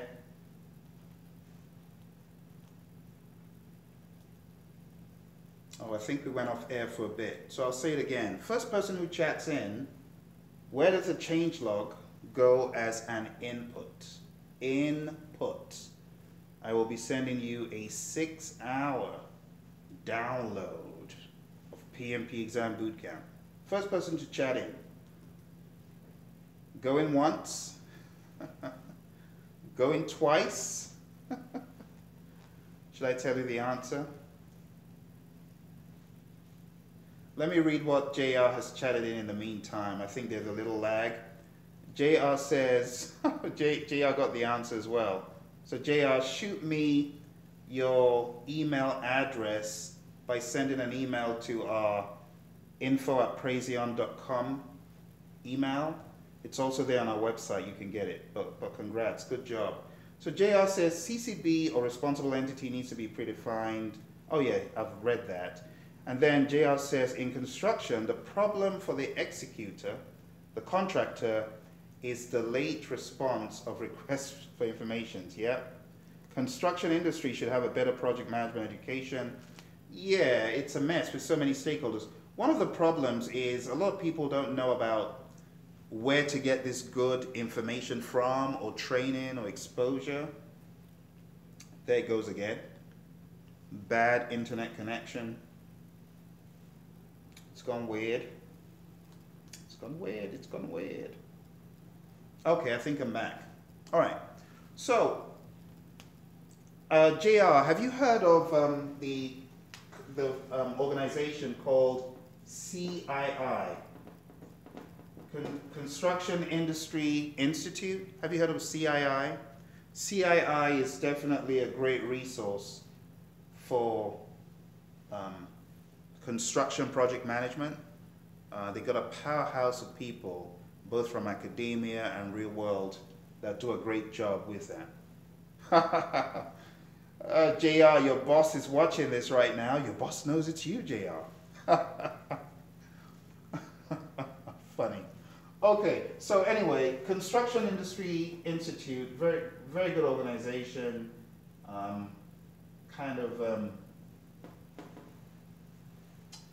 Met a few of the individuals from that organization and used some of their research in my presentation. So highly recommend CII.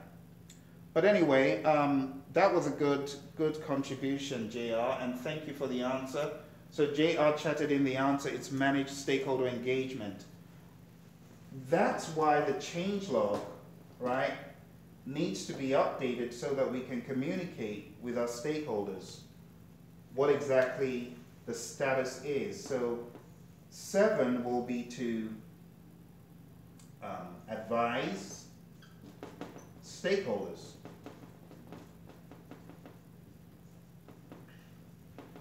Or share outcome. Share the outcome with them, however that looks, in your changelog. Let them know what's in the changelog and whether the change request is going to be, approved or not.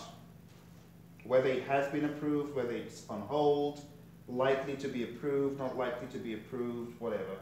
And 8 is you're going to implement, and you're going to be given updates all the way through. Implement the change request. All right, so I know in the real world, a lot of this stuff is not as linear. There are a lot of dips and a lot of loops, but overall, these are the points, okay? So I apologize for the really awful internet delay here. Need to look for why this is happening. I mean, Cox actually is a little bit notorious in this part of Western USA for just having really awful internet connection service. But anyway, those are the 8 steps that I've come up with now, but more steps actually do exist. All right? So we are getting towards the tail end. We've been going for about 2 hours here, going to 2 hours, 1 hour, 40 minutes-ish. But where did I stop? So I stopped at point 6, right? I was telling people, hit credible mocks hard.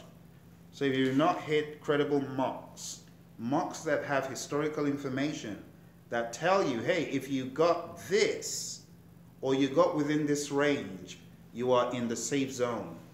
Do you know that some of our students take our mock exam and they're like, Phil, I'm studying for another four weeks, or I'm studying for another 2 weeks. And when they tell me that, I just get so irritated because I can see that they are killing it. They are doing so well that I know that if they took the real exam the next day, the very next day, I know that they'll pass it. You know, so I have that confidence when I see students do well on a mock exam. I know that they're going to kill it. And I just tell them, don't waste time. Why don't you just go ahead and do it? Just do it. One of our students, April, from back in 2012, she said, Phil, I've still got about 2 weeks to go. I'm like, don't wait 2 weeks. Go do it tomorrow. And then she said, really? I should go take the exam? Hey, Phil, if I don't do well, I'm going to come hold you responsible. I'm like, call me when you've got something sensible to say. 2 days later, or thereabout, she goes in, takes the exam, and slays it with 3 proficients. I just saved her a ton of time studying when she was actually ready. Those are the kind of mock exams I'm talking about. Historical information is there to back up whatever the coach is saying.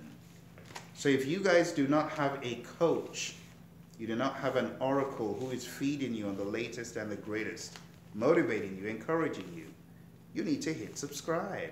I want you to hit like. If Phil is your friend and not your fiend Phil, I want you to hit the like button, okay? Show some love to your buddy Phil. He's just trying to help you, all right? I really wish everyone could take our mocks, but at least you got the 20 questions free out there on YouTube, right? The 7th trait, read the PMBOK guide as a major study tool.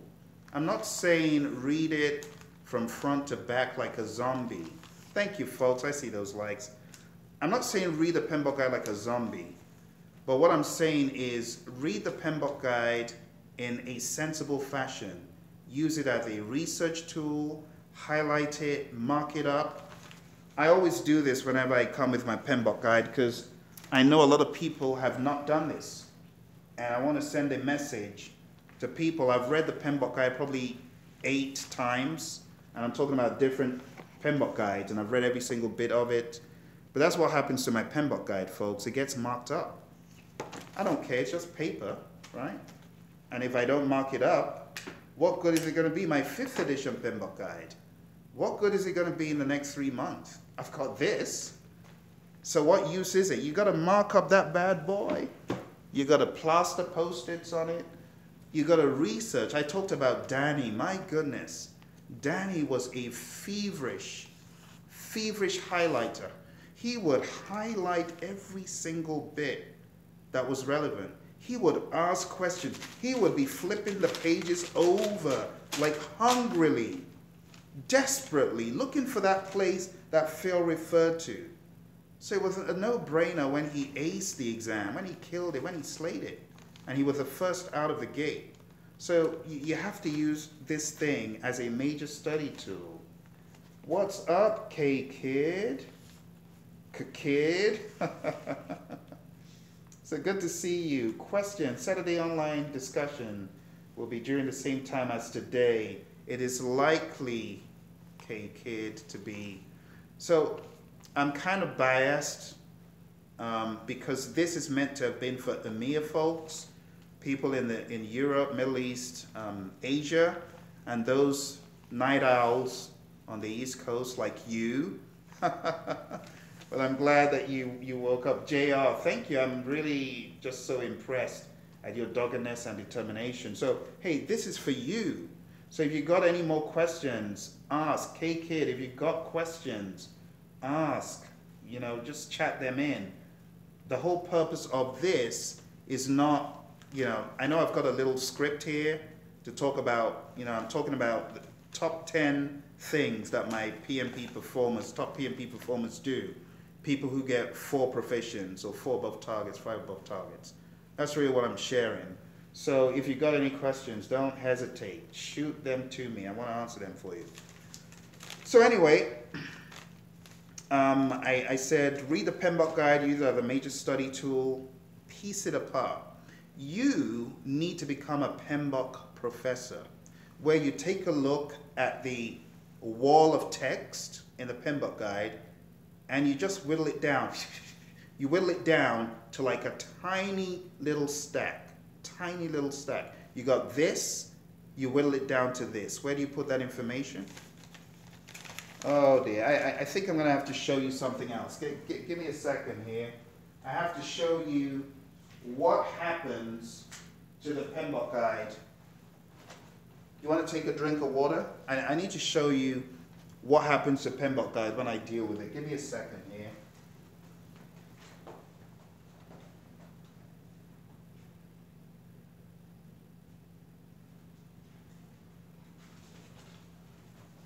All right, so I'm back.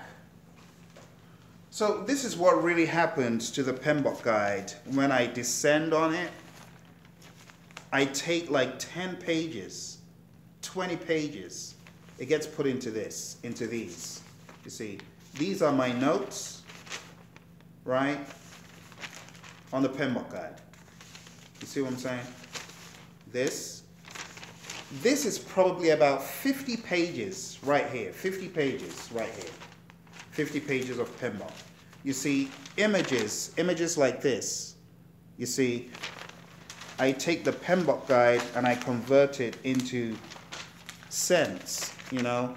Those of you who have my PMP Exam IQ Test Workbook, it all started from me thinking, poor students, they're trying to crack this beast open, and the more they try to crack it open, the less traction they make. So I decided to try to make it easier. If you're not doing this with your studying, I want to ask you to make mind maps and make your own notes, because I don't care whatever the study guide is out there.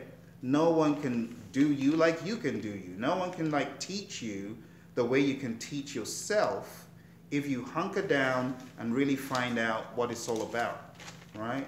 So you got to do the do. You got to do this thing. Notes. Notes, very important. All right. I like that, JR. JR says, PMBOK is like reading the Matrix code in the movie. I tell you, that is true. Vimakona says, if there's more time, can you discuss a little more about EVM? Absolutely. That is one of my specialties. I actually have a separate book on EVM called Earned Value Management Basics. Totally on EVM, nothing but EVM. Because when I joined a particular aerospace firm out here in Arizona, that was my job. It was implementing an earned value management system and training it and teaching it and being an advocate for it and trying to get people who didn't want to use it, people who didn't know about it to know about it. So that was a lot of fun for me. It was so much fun, I wrote a book on earned value. But I will talk about earned values in Makona before I close for the day. I'm going to very quickly tackle the last 3 so I can get this over and done with. Study-wide. Study-wide. What do I mean by study-wide? Look for the templates, the tools, the techniques, everything that the PMI has said. If you ain't seen it with your eyes, go look for it. If you've heard about, let me give you an example. You heard about the Monte Carlo. If you've not seen and dug deeper to find out more about it, go do it. Go see how Monte Carlo works. If you haven't worked on decision tree analysis enough, you might want to go do that, because all of these tiny little bits are going to help you become a PMBOK professor. You see, Phil is a junkie when it comes to this stuff. You want to know even more than Phil. one of my students in the past, I want to say in the past 3 months, Mark, junkie. Mark, if you're watching, you know you're a junkie. You're a self-confessed junkie. Be honest. Mark now trains with me. You know, I was running a particular session for a military base out there in Europe. I said, Mark, you need to come drop some gold, man. 5 above targets. You need to come help me. And the funny thing is, Mark worked for that same agency. I said, Mark, you got to come deliver, man. You got to come drop some gold. I was out junkied. You want to see Mark's notes? Mark went beyond this to PDFs. He was sophisticated. Tools, techniques, charts, ASQ.org, sites like that. Mark outdid those with his charts and graphs. I could probably have a whole course about how this guy studied. He outstudied the trainer, and I totally doffed my hat to him. Junkie. You got to become a junkie like that, all right? So, leave no stones unturned. That was Mark. Crazy, crazy. Number 9, they know good training and coaching when they see it. They know that good training and coaching is more than books. That's why I'm doing this, you know. It's not about the books. Books are good, right? Videos are good, but real-time conversation like this, and I really appreciate you guys sending in these chats and having a conversation, because that's what it's about, you know? That's what it's all about. All right, number 10, they exhibit the steam train mindset. What do I mean by the steam train mindset? They just keep on coming back. They just keep on going through, plowing through, unstoppable. A few days ago, we had one of my PMP champions from the United States Army Corps of Engineers, Jason King. He is the king of PMP. He killed that stupid exam. Now, he was out of the country for a bit, and, you know, being in the military, stuff is hard, right? But he kept coming back on his 5th try. Took the head of that ridiculous beast, and is now a PMP. You got to be dogged and rugged with the steam train mindset. All right, that's all for tonight with those points. Let's talk about some EVM, and let me free up some time on your calendar for you so that you can go study for the P to the M to the P. Right? All right, so let's talk about earned value management. The key thing about earned value that you need to know is it's a way of thinking. Earned value is nothing but a way of thinking. Earned value, the underlying thought about earned value is, did I get what I paid for? I paid for 50 hours of work to be done to accomplish a particular piece of work within a particular time frame. So these are important. Time box. The whole concept of time box and earned value management, they go hand in hand, because without your time box, there is no SPI. Forget SPI. If you're not talking about a time box, a period of time within which you should have completed the work, you're not talking about earned value. You're not talking about SPI, rather. You're talking about something else. So for it to be earned value in totality with the usual suspects, SPI, CPI, CV, SV, you're going to have to time box it. When you have that time box, only then can you talk about the schedule performance index. Okay? Only then. Also, when you talk about the cost performance index, the statement in my head is CPI does not care about your excuse for overspending.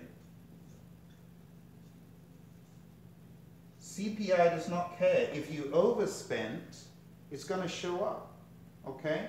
So this, for CPI to be effective, you need to be in an organization where people are not just allowed to change baselines at random. Oh, well, the supplier came in and they gave me a wrong estimate. That's life. No, you can't change the baseline. I don't care. So those are the things, you know, that you need to be thinking about when you think about earned value management, time box, and a rigid baseline. You need to think about that rigid baseline, okay? Now I have videos out there that talk a little bit in depth about EACs and so on, but nonetheless, I'm going to give you the top of the waves regarding earned value management. So EVM is centered on that principle. I didn't get what I paid for. What did I pay? Why didn't I get what I paid for? That happened, that happened. The underlying thought is, how do I rectify? How do I rectify this? This should be your mindset as you use earned value. Yeah, it's good that you know what SPI and CPI are, but what are you going to do as the PM to fix it? Okay.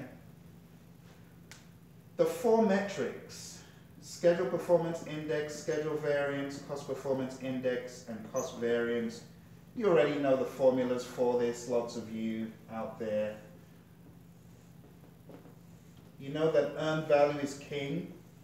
I often joke with my students that earned value has a personality. Earned value wears a crown. Earned value is king. That's earned value. Googly eyes, big head, crown at the top, and a toothy grin. Earned value likes to be put first. So you're going to put EV first in all of these. They all start with EV, right? If it's an index, what do? Indices mean you divide. Index, divide.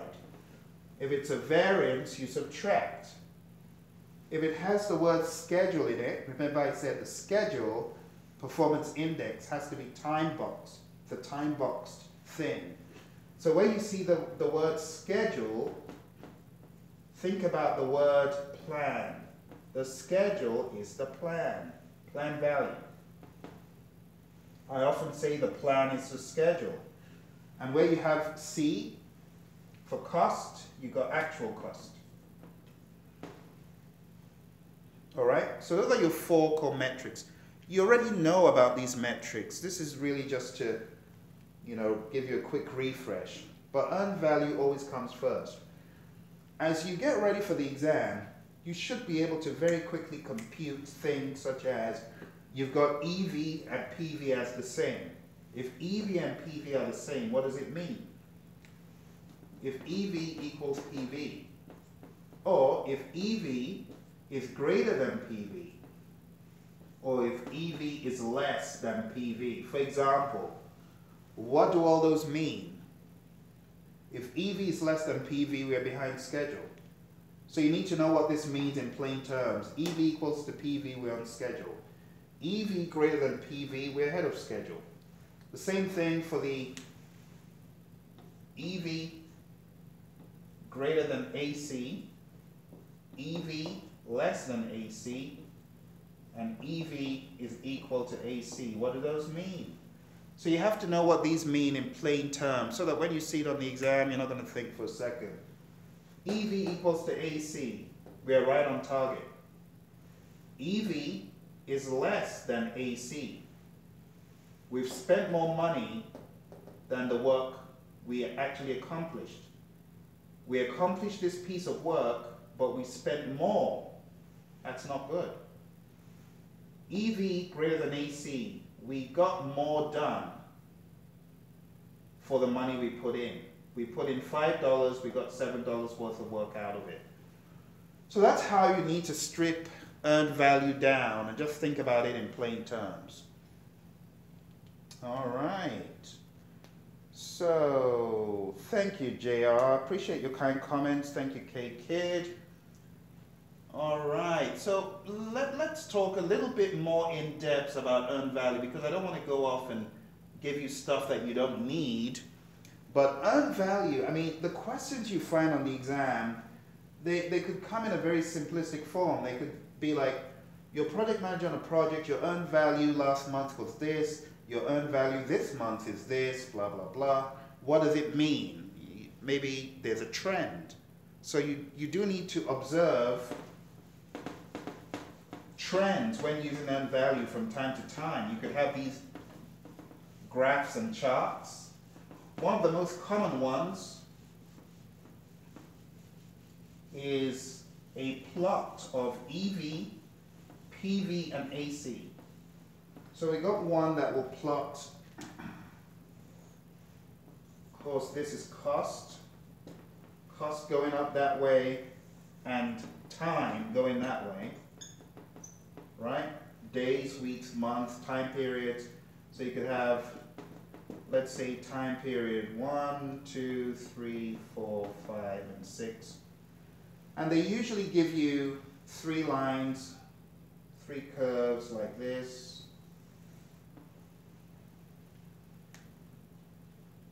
Maybe one like this. And maybe one more to the effect of maybe something like this.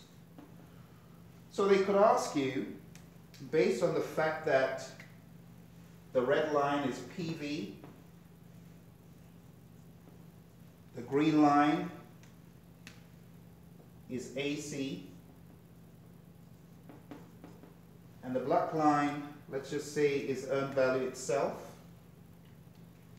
They could ask you what is the state of the project at a particular time period. Or you might even find that they've traced things up for you like that, and they've given you values.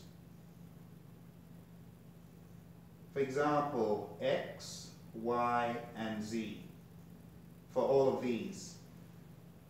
What is the SPI for a particular month? These could be real values, or perhaps these are just some random things, and you need to be able to trace it back. Well, X is planned value, and Z is earned value. So earned value always comes first. That's going to be Z over X, for example. Or maybe you need to convert these into actual numbers. Or they could say, what is the state of the project at point 3 or time period 3? Okay, stuff like that could come into play on the exam. All right, Satesh, thank you for your question. Can you shed some wisdom on procurement, more specifically contracts, and lastly, the different theories? Okay, so let me do that, Satesh. Let me give you some ideas.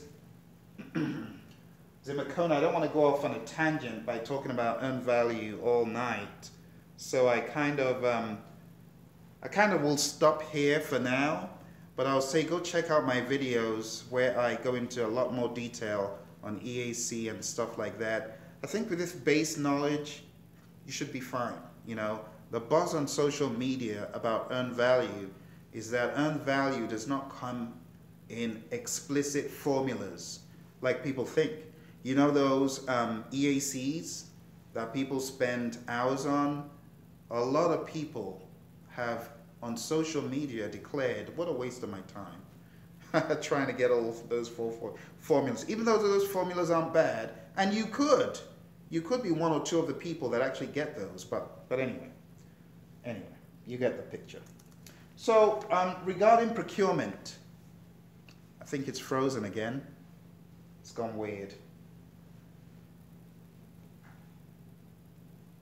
All right, are we back?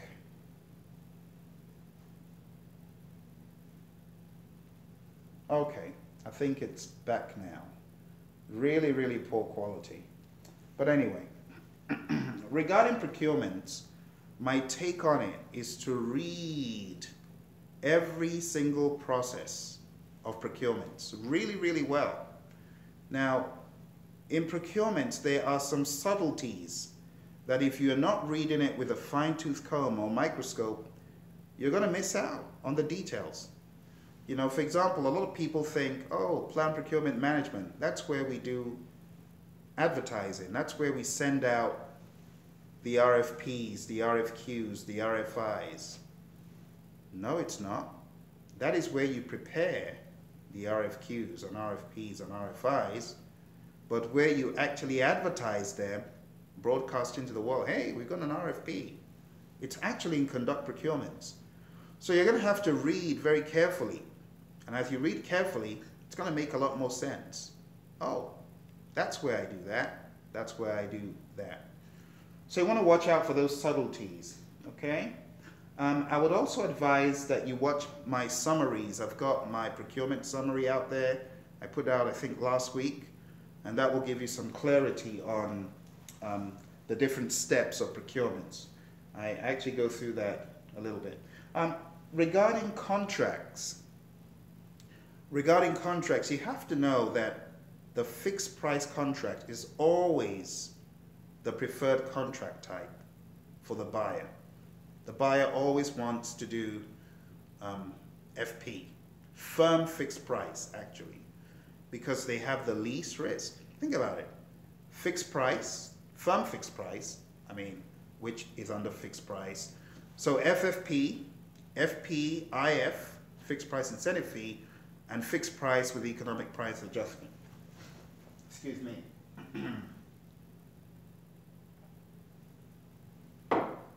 Getting some of my coffee on. So if you think about the FP-EPA, you know where to use that. Use that to adjust for inflation, right? You use that when the price of commodities is a bit uncertain. So if the question alludes to some unsureness about currency fluctuations, about devaluation of a currency, or the price fluctuation of a product, you know it's FP-EPA that's probably best for you. But remember that it is fixed in some sense, but it allows for a particular percentage of fluctuation of some sort.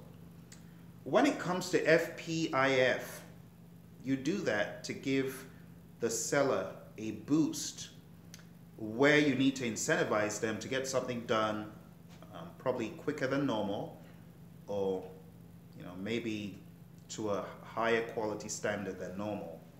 That's where you use FPIF. Now, a lot of buzz. Unfortunately, a lot of people go on the rabbit trail with point of total assumption.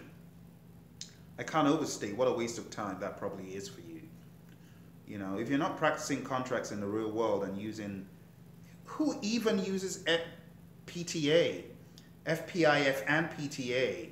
You know, who even uses PTA in a day-to-day analysis? You know, the only reason you would be concerned is if you were the seller, right? And you were using an FPIF and you were not sure about the work to the degree that you should be. You might be thinking along those lines, but typically, why would you even use that? And that's why I strongly doubt that people are severely tested about the point of total assumption formula. Now, understanding the concept is important, and the major concept is in a fixed price incentive fee contract, we've got the fixed price piece, which contains our profit and the cost, but we also have an incentive fee. And that incentive fee could be quite handsome sometimes. But let's say we're banking on the incentive fee and it gets to a point whereby we have burnt through all possible profits from the side of the fixed price. It's down to the incentive fee. You keep banking, oh, we'll get the incentive fee. But you get to the point where you have also burnt through a particular pot of money that would equate to the incentive fee. And you are now in a deficit. That is the point at which you assume all the ownership. That is really what PTA is all about. But there's a very elaborate formula because of the nature of the FPIF contract type. But in the real world, even in construction, some people just call Let's use design build. Let's use a hybrid, or let's use EPC or something to that effect. So a lot of this stuff that people moan and cry about on social media, don't listen to that when it comes to the FPIF. And then finally, the firm fixed price. That is definitely one of the giveaways, the gimmies on the PMP exam, where they ask you which contract type is most risky, least risky. So if you look at them in economies of scale, if you are the seller, right? Firm fixed price, that's it. That is the riskiest for you the seller. Now people in the real world, they say, I don't understand. Why do you say it's risky? I know all the work to be done. Well, in the world of the PMI, it is. And it's very risky, especially when you don't have a good idea of the work. That's why you should only use firm fixed price when you truly do know majority of the work. You've been there before, you've been there, done that. That's when you should use it. Now, if you use firm fixed price because you're trying to win a bid and you're not really sure, that's daft. But the questions could allude to something like that, and in that case, it would be risky, okay? So, in addition to the fixed price, we've got the cost reimbursable. If you are the seller, cost reimbursable is less risky in general than fixed price. But in economies of scale, firm fixed price is the riskiest. Then you've got fixed price incentive fee and fixed price with economic price adjustment.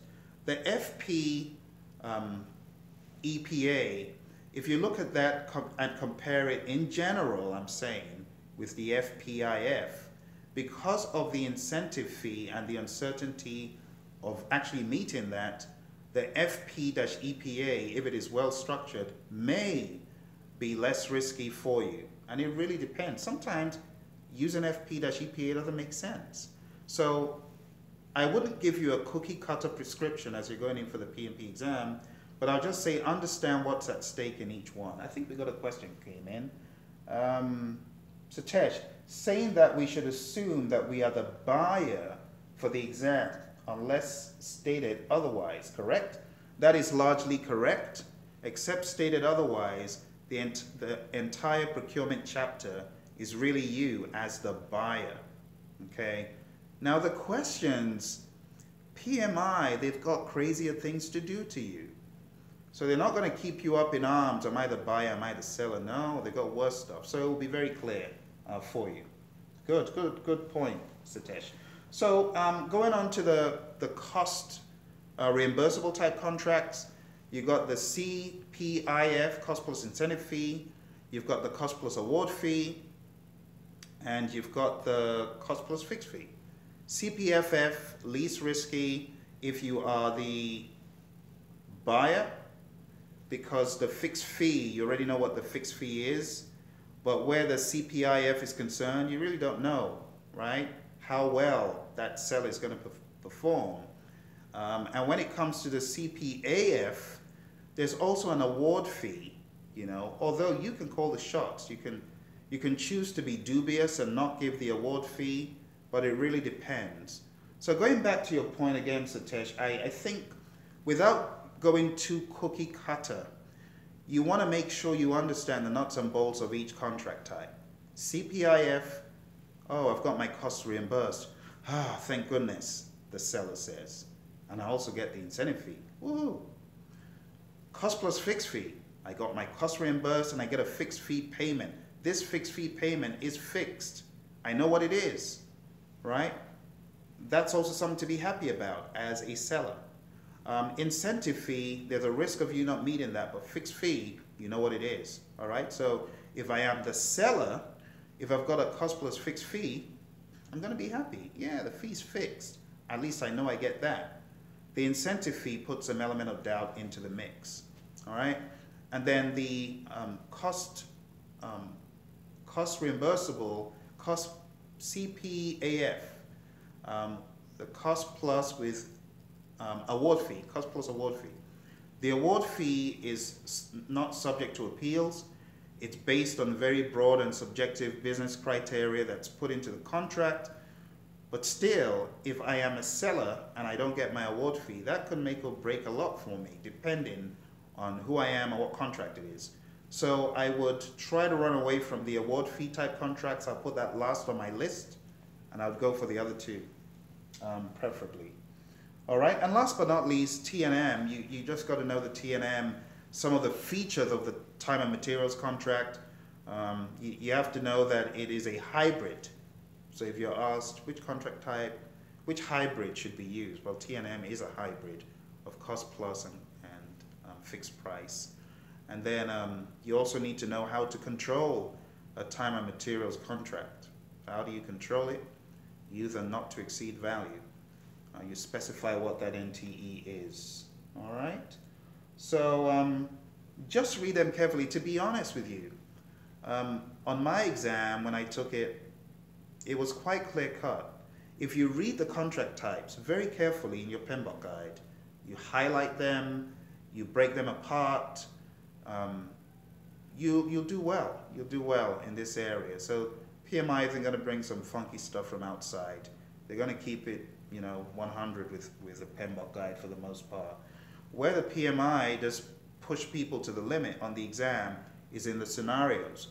So let me just state this, and I cannot overstate it. I cannot overstate it. You are going to get majority of the questions that say, Phil is a project manager on a project, blah, blah, blah. What should he do next? That's what you're going to get. And there's no avoidance. No one can avoid these situational questions because PMI have got copious banks of questions. I've heard all sorts of stories of people who take the exam, several times, and they could get above proficient in one place and below proficient in many others.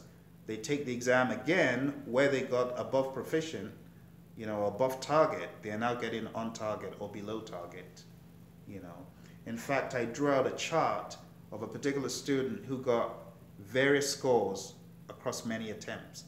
And I mean, it's all over the place because there's no telling where they're going to come from. One moment.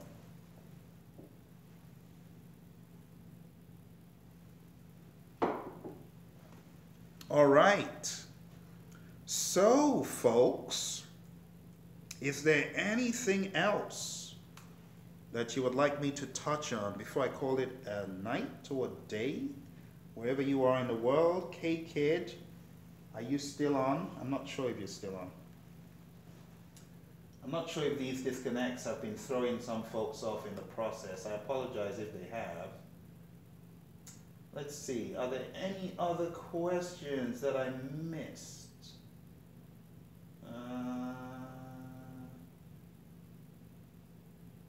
I think we got it. Oh, is it possible you could get very good question. JL Bran or Gibran? Gibran? Yes. So, it's 6 in the morning in Canada.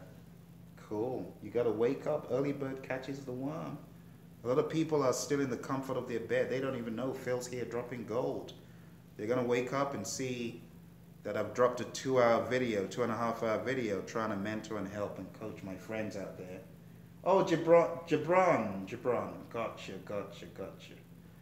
Yeah, you got to become the LeBron of PMP, Gibran. You got to do some crazy dunks, man. You got to make some moves on the PMI. You got to make some moves. Got to make some power moves on the PMI. Thanks for watching my videos. Oh, I see you, K-Kid. Very good. So, Gibran, you ask, is it possible you could get like 10 EV questions on the PMP exam? Absolutely. I had a student, actually from the same class as Jason, because I talked about Jason earlier, those of you who were here, from the Army Corps of Engineers. And one of the students from that class, I'll never forget his frenzied message. Phil, you must be living in the dark ages. I got like 15 questions on earned value, on my exam. Why didn't you tell me, Phil, that this could happen to me? And I just felt so bad because a lot of the chatter on social media had been, well, you don't need to study too much. You'll get 3 formula questions. Not this guy. Not this dude. 15 questions on earned value. And so ridiculously hard that the poor guy had nightmares coming out of the exam, that he wrote me a frenzied message. Phil, you got to up your game. People could get up to 15 to 20 questions on earned value on the exam. And I'm like, for real? Really? Are you serious? He's like, yeah, I'm as serious as can be. You need to change your approach, Phil. Stop telling people that they could only get 3 questions or 4. So I did change my approach. So now when people say, can I get 10 questions from an area? Oh, yes, indeed, you can. Because your exam is not based on any exam that has come before it. Apart from the fact that it is on the same Angoff cutoff technique within that time period, there's no telling what the PMI could do. Let me try to portray my experience on PMI's exams, especially those that are based on the knowledge areas. So I've taken about 7 exams, you know, under the PMI's catalog. I took 2 for my OPM 3, but for my risk management exam, I remember sitting there in the exam hall and just shaking my head. You sly dogs. Is this what my poor students go through? Because, you know, I was a little bit removed. This is 5 years after I got PMP certified. So I'm here taking another PMI exam. I see through what they're trying to do, but the poor people who have not studied to a detailed degree, there is hardly any way, except by luck, that they will really get this question right. Because it is in your face telling you, yes,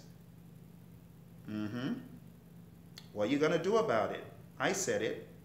I gave you 2 options that are exactly the same, that are exactly correct, but here's the kicker. One option is always the best. And it's that analysis of why one option is best that floors people, that get people to think and spend 5 minutes on a question that they should spend 2 minutes on. So when you're asked validated changes versus monitor versus work performance information, which of these is a relevant input to ... perhaps monitor and control project work under certain circumstances? What are you going to say? What are you going to choose? Hey, they're both good. I could use validated changes for this, and I can use work performance information for this. But maybe the question is alluding to something that if you're not careful, you'll miss. Because they're both outputs, but which one is relevant to the question being discussed? So those questions are nasty. Can you get 10 EV questions? Absolutely. Absolutely. All right. The free float and total float on time management. I will absolutely do that. Zimakona. So should I tell you the truth? I also have a lot of students crying after the exam, not because they didn't pass, they passed it, including that guy I told you about from Jason's class who said, Phil, he wrote me a sky is falling memo. Phil, you need to up your game. The questions are crazier than you made me to believe, you know. But on the flip side, I have people from the same class saying, oh, that was an accurate depiction of what the exam was. So everyone's experience is different. That's what I'm trying to say, you know. You could get 10 questions. Free float and total float on time management. I've heard students cry and say, Phil, I wasted 10 hours of my life studying the ridiculous 0 method or 1 method. I didn't even have 1 question. I didn't even have 1 question where I needed to do a backward pass or a forward pass. But I've also had students who say, Thank you, Phil, for teaching me this stuff. In fact, I believe it was from my FBI students class. A couple of the students said, Phil, you so over-prepared us for that area that when we came across that and earned value, you know, we did so well on them. So you could absolutely get questions on free float, total float, project float. If you don't know what project float is, look that up. I would recommend you read that as well. Project float, the amount of time intermission that you have between your project end date and the customer required due date. So if this is your project end date and this is your customer required due date, that time, right, that's your project float. When it comes to free float and total float, you got to know about free float when you've got multiple in my stream here. But if you've got multiple points of divergence from one process, the free float is going to be the smallest free float. So just keep that in mind. Total float, it's all within one box. So it's the late start minus the early start, late finish minus early finish. You should know that. What else? And then know the critical path. You know your critical path. That's always low-hanging fruit. All right, Gibran, can you refer me to a reputable source for exam prep questions? So, Gibran, to be really honest with you, the only historical information I have is from our mock exams, and I've found out that people who get a pass on our mock exams on their first try, those folks are low risk. I put them in green. All right, and those that get like 50s and 40s and crazy scores that scare me out of my wits, I tell them the truth and I say, guys, you don't take the exam in the next day or two. Spend the $70 and move your exam. So I've got historical information across since 2010 when we actually started observing people who took our mock exam. So it's very reliable, and the band of people that we put in the green zone that pass our mock exam, we've seen it time and time again. They all passed a real PMP exam on their first try. So for that reason, I only recommend our mock exams. I tell people there are a lot of mock exams out there, but it's at your own risk. This is one of the things that really annoys me about the mock exams out there. One, there's no contact or support. Or you've got this massive organization that's churning out supposedly good mock exams, and you can't even get one of the trainers who either vetted the questions or wrote the questions. Now, for our mock exams, we've got 8 question writers all across the world that have participated, and they're all PMPs.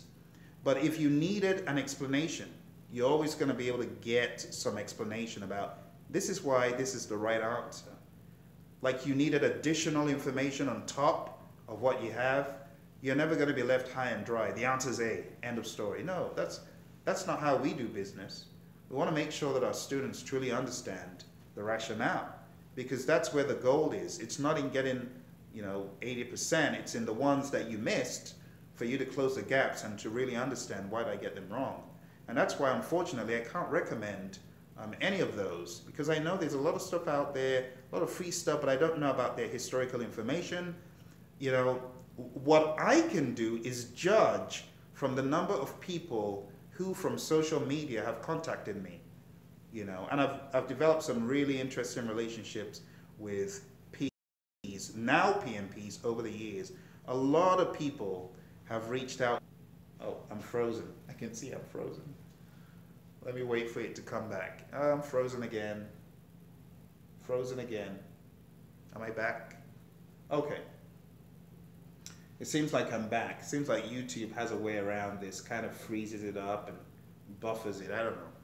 But anyway, a particular student, Debbie, I call her Debbie, or Deborah, she reached out on LinkedIn. I mean, she had gotten to the point she spent about over $2,000 on some course. Very well-known organization. I mean, if I was to mention the name, you would know it. Very well-known firm. But unfortunately, she had failed the exam twice and they were not giving her enough support. And she had taken their mocks and she had passed their mocks with good scores, but she had failed the real exam. And the poor girl was so frustrated that she wrote a public message on PMI's group back in 2011, 2012, and said, I need help. I have spent over two and a half grand on this thing, and I failed the exam twice. Help me out. I said, why don't you come on board our solution? At that time, I just started the 40 days to PMP. She came aboard, studied hard, took her mock exam. Debbie, don't do it. This mock exam result tells me it's probably not a good idea for you to take the exam. Now, I talked about April a few minutes ago, when I was talking about the lady who I said, take the exam tomorrow. Debbie and April were studying together. And I said, April, you ready? Go do it. Debbie, I said, hold on, put a pause there. Why? Historical information from our mocks. So I'm not trying to go on and on. I'm just trying to make you see it's very important that you choose mock exams that are vetted, validated, and that have actually, through the passage of time, passed the test. All right. Enough said. So go take our mock exams. Go to Praizion.com, Praizion.com. Take our 2 mocks. Now, I want you, if you do come on board to take these mocks, you got to see these mocks as a real exam. You need to make a date with destiny, so they say. Make a date with the mock exam to go to a place of quiet. Maybe you want to do it over the weekend in a remote office space or a library. Maybe you even want to do it in your public library. If they've got these quiet rooms, put on those noise cancellation headphones like they do at the Prometric Test Center and shut yourself away for 4 hours. Take breaks, but put yourself into the practice of taking these mocks. You know, I got a call a couple of days ago from one of our students, Bobby. Bobby, if you're watching this, hey, I'm thinking about you, man. So Bobby called in and he said, hey, I've taken this mock. I cannot believe the exposure that I've had to what the real exam could look like. Because as I'm going through these questions, I am seeing things that I've never seen on other mocks, you see. So that's why I don't just throw out names, you know, and I've had a few experiences in the past by telling my students, oh, go take that mock exam, go take that mock exam. There was a particular student of mine from an organization known as SHIP, Society of Hispanic Professional Engineers, who have become like partners basically of mine and an organization I truly treasure. But one of the students from SHIP back in 2010, Society of Hispanic Professional Engineers, he came and said, Phil, I took the mock exam that you told me to take, and now I've failed the real exam because I got so freaked out the night before. Poor guy went and took a very well-known mock exam that's free out there, but it poisoned him. It messed with his head. It messed with his head so bad that when he went in for the real thing, he was scared out of his wits, you know. And the bad thing about this mock exam, it is so stern, but it's so out of alignment with the PMP exam that it could scare anyone out of their pants, anyone who cares to do it. And this student was one of those people who I said, oh, take that exam. And he took it and he failed. So I just stopped recommending mock exams, you know, and then after that happened, I now went to look for the mock exam myself to actually take it. And as I'm going through it, I'm like, yeah, I can see why, you know, this poor student felt the way he did. So now I just stay away from trouble, you know. I actually had to rewire this student's brain by loading him up on certain flashcards, loading him up on confidence, and he went in, took the exam, and slayed it. And he's been a PMP since 2011. So you know, mock exams, they're very, very, very careful with mock exams. You want to have a belly button accountable person to relate to regarding those mocks. All right. What is the difference between a quality metric? Gibran, thank you for that question. Great question. Quality metric. inches, feet, centimeters, decimeters, or whatever. Quality measurement, 12 inches, 20 inches. Mean time between failures is a metric, but the actual measurement would be something else. So the attribute being measured is the metric, right? If you can identify the attribute that is being measured, that is the metric. The actual measurement of that attribute is the quality control measurement that's referred to in the world of the PMI. Zimakona says, Phil, I'm currently doing mock exams from, I'm not going to mention the name of the provider, over the airwaves, provided from our trainer here. Oh, you're in Mozambique. Wow. Wow. Wow. You're really in a place that I'm not sure of how much PMP concentration that is. I'm not sure that is enough. Of course it's not enough. What are you waiting for? Take our mock exams.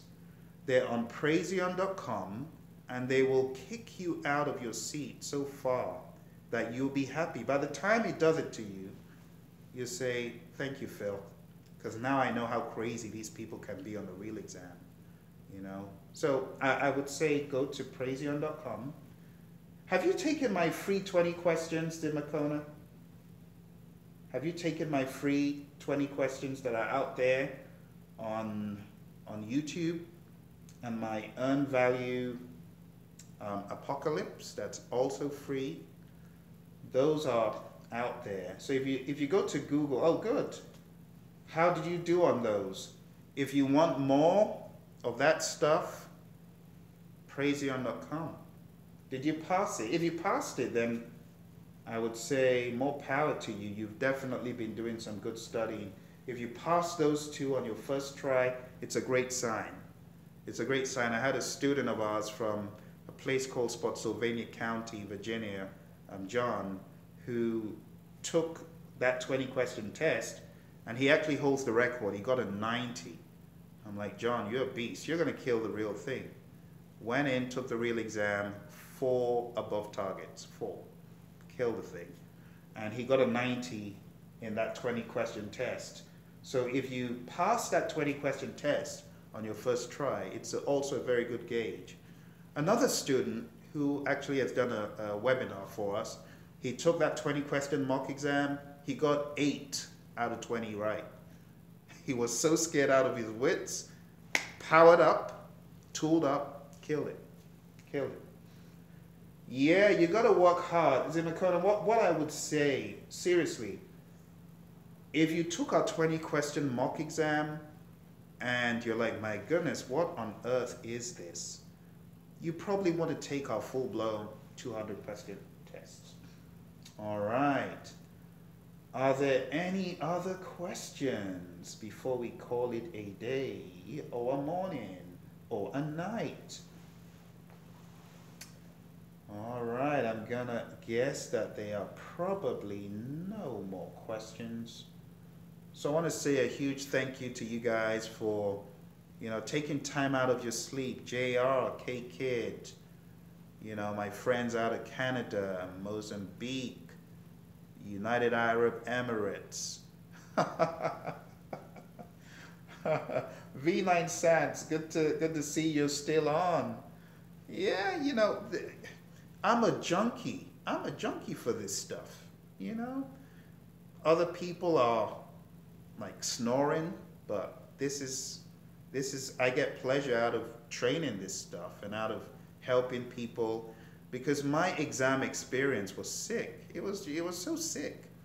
I got into the exam, and within 1 hour I was still on question 20. And then when I got out of the exam, I said, I promise I will make this my ambition to warn people that this exam is sick, it's crazy, it is very well put together. Now I know a lot of times it sounds like I'm making fun of the exam or cussing. I have a love-hate relationship with the PMP exam. Oh, I'm frozen again. Am I frozen? Okay. I said I have a love-hate relationship with the PMP exam, you know. It's done great things for me, but at the same time, it's also made people that I know very sad, and that saddens me, so. Oh, thank you, V9 Sands. I appreciate it. Yeah, you know, I do these 40-hour training. So the typical work week for Phil is standing up to train, you know.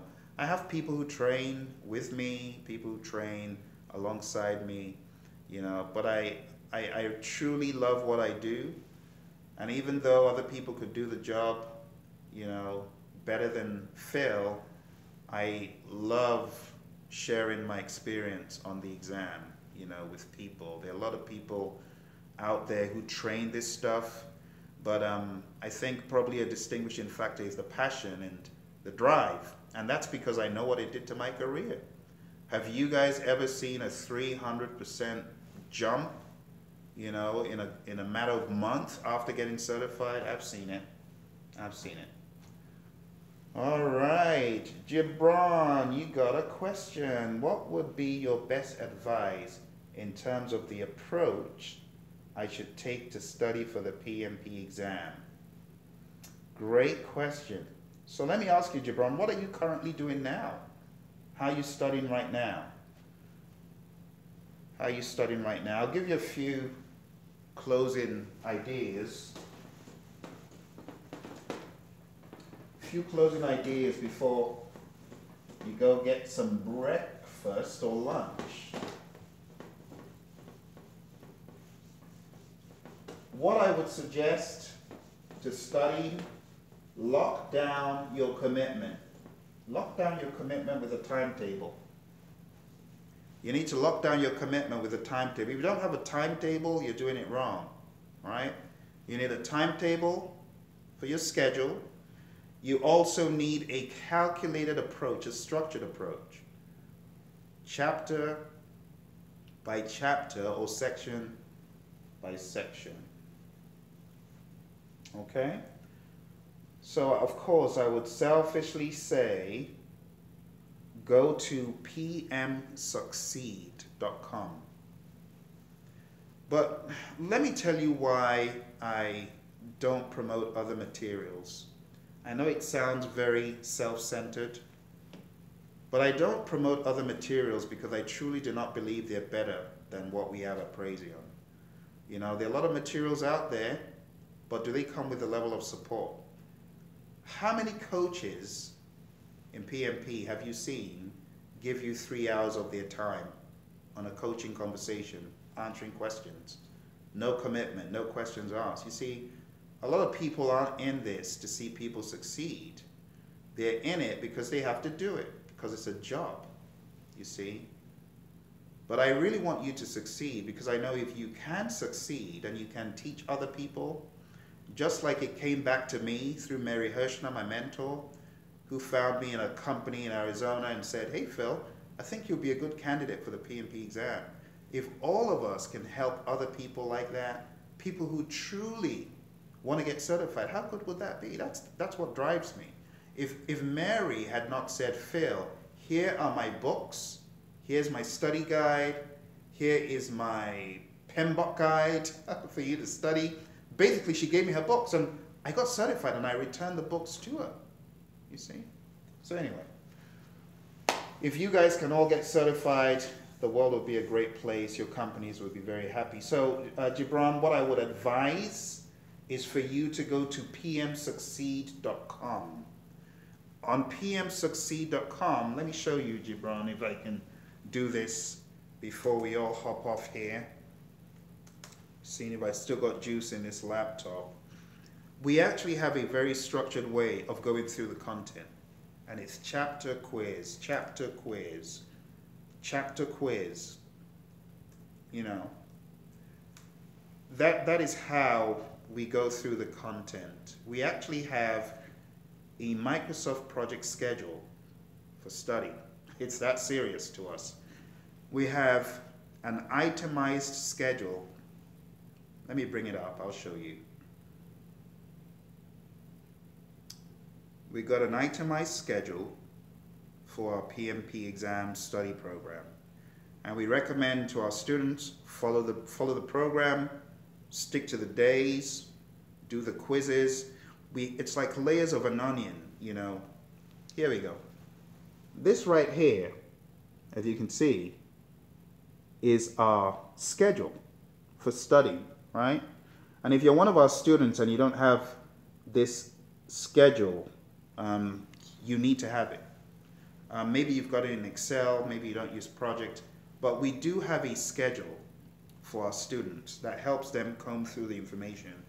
You know, it goes into a first pass through. It's kind of like the car wash, right? First pass, then we go deeper and deeper. We unpeel knowledge area by knowledge area. Then it goes into taking a 50-question mock exam when you're at the end of all the knowledge areas. Then we recommend drawing out page 61 from memory, studying all the PMBOK guide process data flows. Then we recommend taking our 2020 vision quizzes. You know, they say hindsight is 2020. So all the moanings and groanings we glean from social media, we now infuse them into a bank called the 2020 vision quizzes. And it's a sick, difficult to go through. Very few people actually pass the 2020 vision, but it gives them the 2020 vision that they need for the PMP exam. And then people take the PMP mock exam, then the Praizion mock exam, all 200 questions, and that pretty much gets them complete. Comes with a study guide, comes with mentoring and coaching and answering questions and stuff like that. So I would recommend Gibran, go to pmsucceed.com or go to praizion.com and sign up for, you know, we've got a 1 week, it starts at $75, you know. The course duration, Gibran, it really depends. So we've got a 1 week, 7 days, $75. We've got a 1 month, $175. And that comes with a study guide, and it comes with 1 month access to the learning system. Then we've got a 3 month and a 6 month. So, I mean, it's very low cost, low risk, but the mock exams, oh my goodness, it's so invaluable. If you could lock yourself up for 1 week and hit that LMS hard, you'll come out a lot better prepared for the real thing. Let's see, Jay. Oh, Jay, how you doing, man?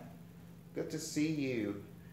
Finding difficulty in answering question. Oh, situational based questions. How to fight against this. I think I have a few videos out there on this same topic, Jay, you know. I believe I've got a video on this. So, I don't know if you are on. It's good to see you. I didn't see you in the beginning, but I was reading some of these questions that are from our marathon mock. You know, I'll just read one that I read in the beginning. You're working on a development project that involves scientific research, sponsored by a wide variety of organizations. As a project manager, you've worked with different tools and techniques to develop a quality management plan for your project, which is very vital to obtain a specific outcome for the scientific research project. Which of the following outputs of this process will have some impact on your project's quality execution stage? Can you imagine seeing that on the PMP exam? That would have taken me 5 times that amount of time to read, you know, going into 3-4 minutes. So if you get situational questions like this, one of the best kept secrets of taking the PMP exam is using the highlighter tool. A lot of people don't read the instructions, so they don't know there's a highlighter tool. Oh my goodness. That highlighter tool, folks, when I took my ACP exam, I tell you, that tool came in handy. People also do not know that there is a strikeout tool that you can use as well. So without going into all the philosophies of situational questions, I'll just say that the highlighter tool and the strikeout tool, those are pure gold. Really. I had a student out of Australia who took the exam based on training he received from his firm, didn't succeed, reached out to me, he said, Phil, I'd like to get some of your products. So basically we've had this back and forth banter. It got to the point where he reached his 1-year probationary period and he had to take the exam after waiting a year. You know, I talked about being dogged and rugged. I'm telling you, some people have passed through hell on this exam. Can you imagine going on that 1-year probationary period, having to wait? I felt so sorry for him. But anyway, here's the good story. He's now PMP, he's slated, but this is the gold he dropped. He said, Phil, the game changer for me was the strike out and highlighted tools. And when he said that, I stepped back. I'm like, my goodness, I didn't know that these tools would have such a profound effect on someone's taking the exam when used intentionally. Using the highlighter tool, using the cross out tool, and also he took mock exams that we provided to him over and over. I mean, he actually got a 70 plus. He always corrects me about that. Not just a 70 plus on the marathon mock. But all of these things prepared him to face the exam on the final try with a strike out tool. Situational questions need you to strike out the noise and highlight the key points. If you can approach each question like the ridiculous one I just read, highlight what is relevant and what you feel is relevant, strike out what is not relevant, and then the options as well, right? You want to highlight and strike out the options. Okay, so Jay, stay tuned. I'll look for some more information for you. V9 Sands, yep, keep in touch. Appear for the exam before March. Yeah, so V9 Sands, one of the things that you have to do is sustain your study and even enhance it, because it seems like you got some great knowledge. All right, so I know that you have to hop off. Oh dear. So Gibran, I hope I've answered your question. So I would advise you to take the PM Succeed is the same as the Praizion course actually. The same course is on Praizion.com. So if you go to pmsucceed.com, you're in good hands. All right, my friends. It's getting to the 3-hour mark. It's almost like taking a PMP exam. Some people would have completed the exam within the time that we've been meeting. All right, well, thank you very much. Appreciate your questions. Appreciate you participating. And I wish you all the very best on the exam, okay? Make sure you hit like if you've gotten value from this. And don't forget to let me know when you finally kill the exam, all right? Bye for now, folks.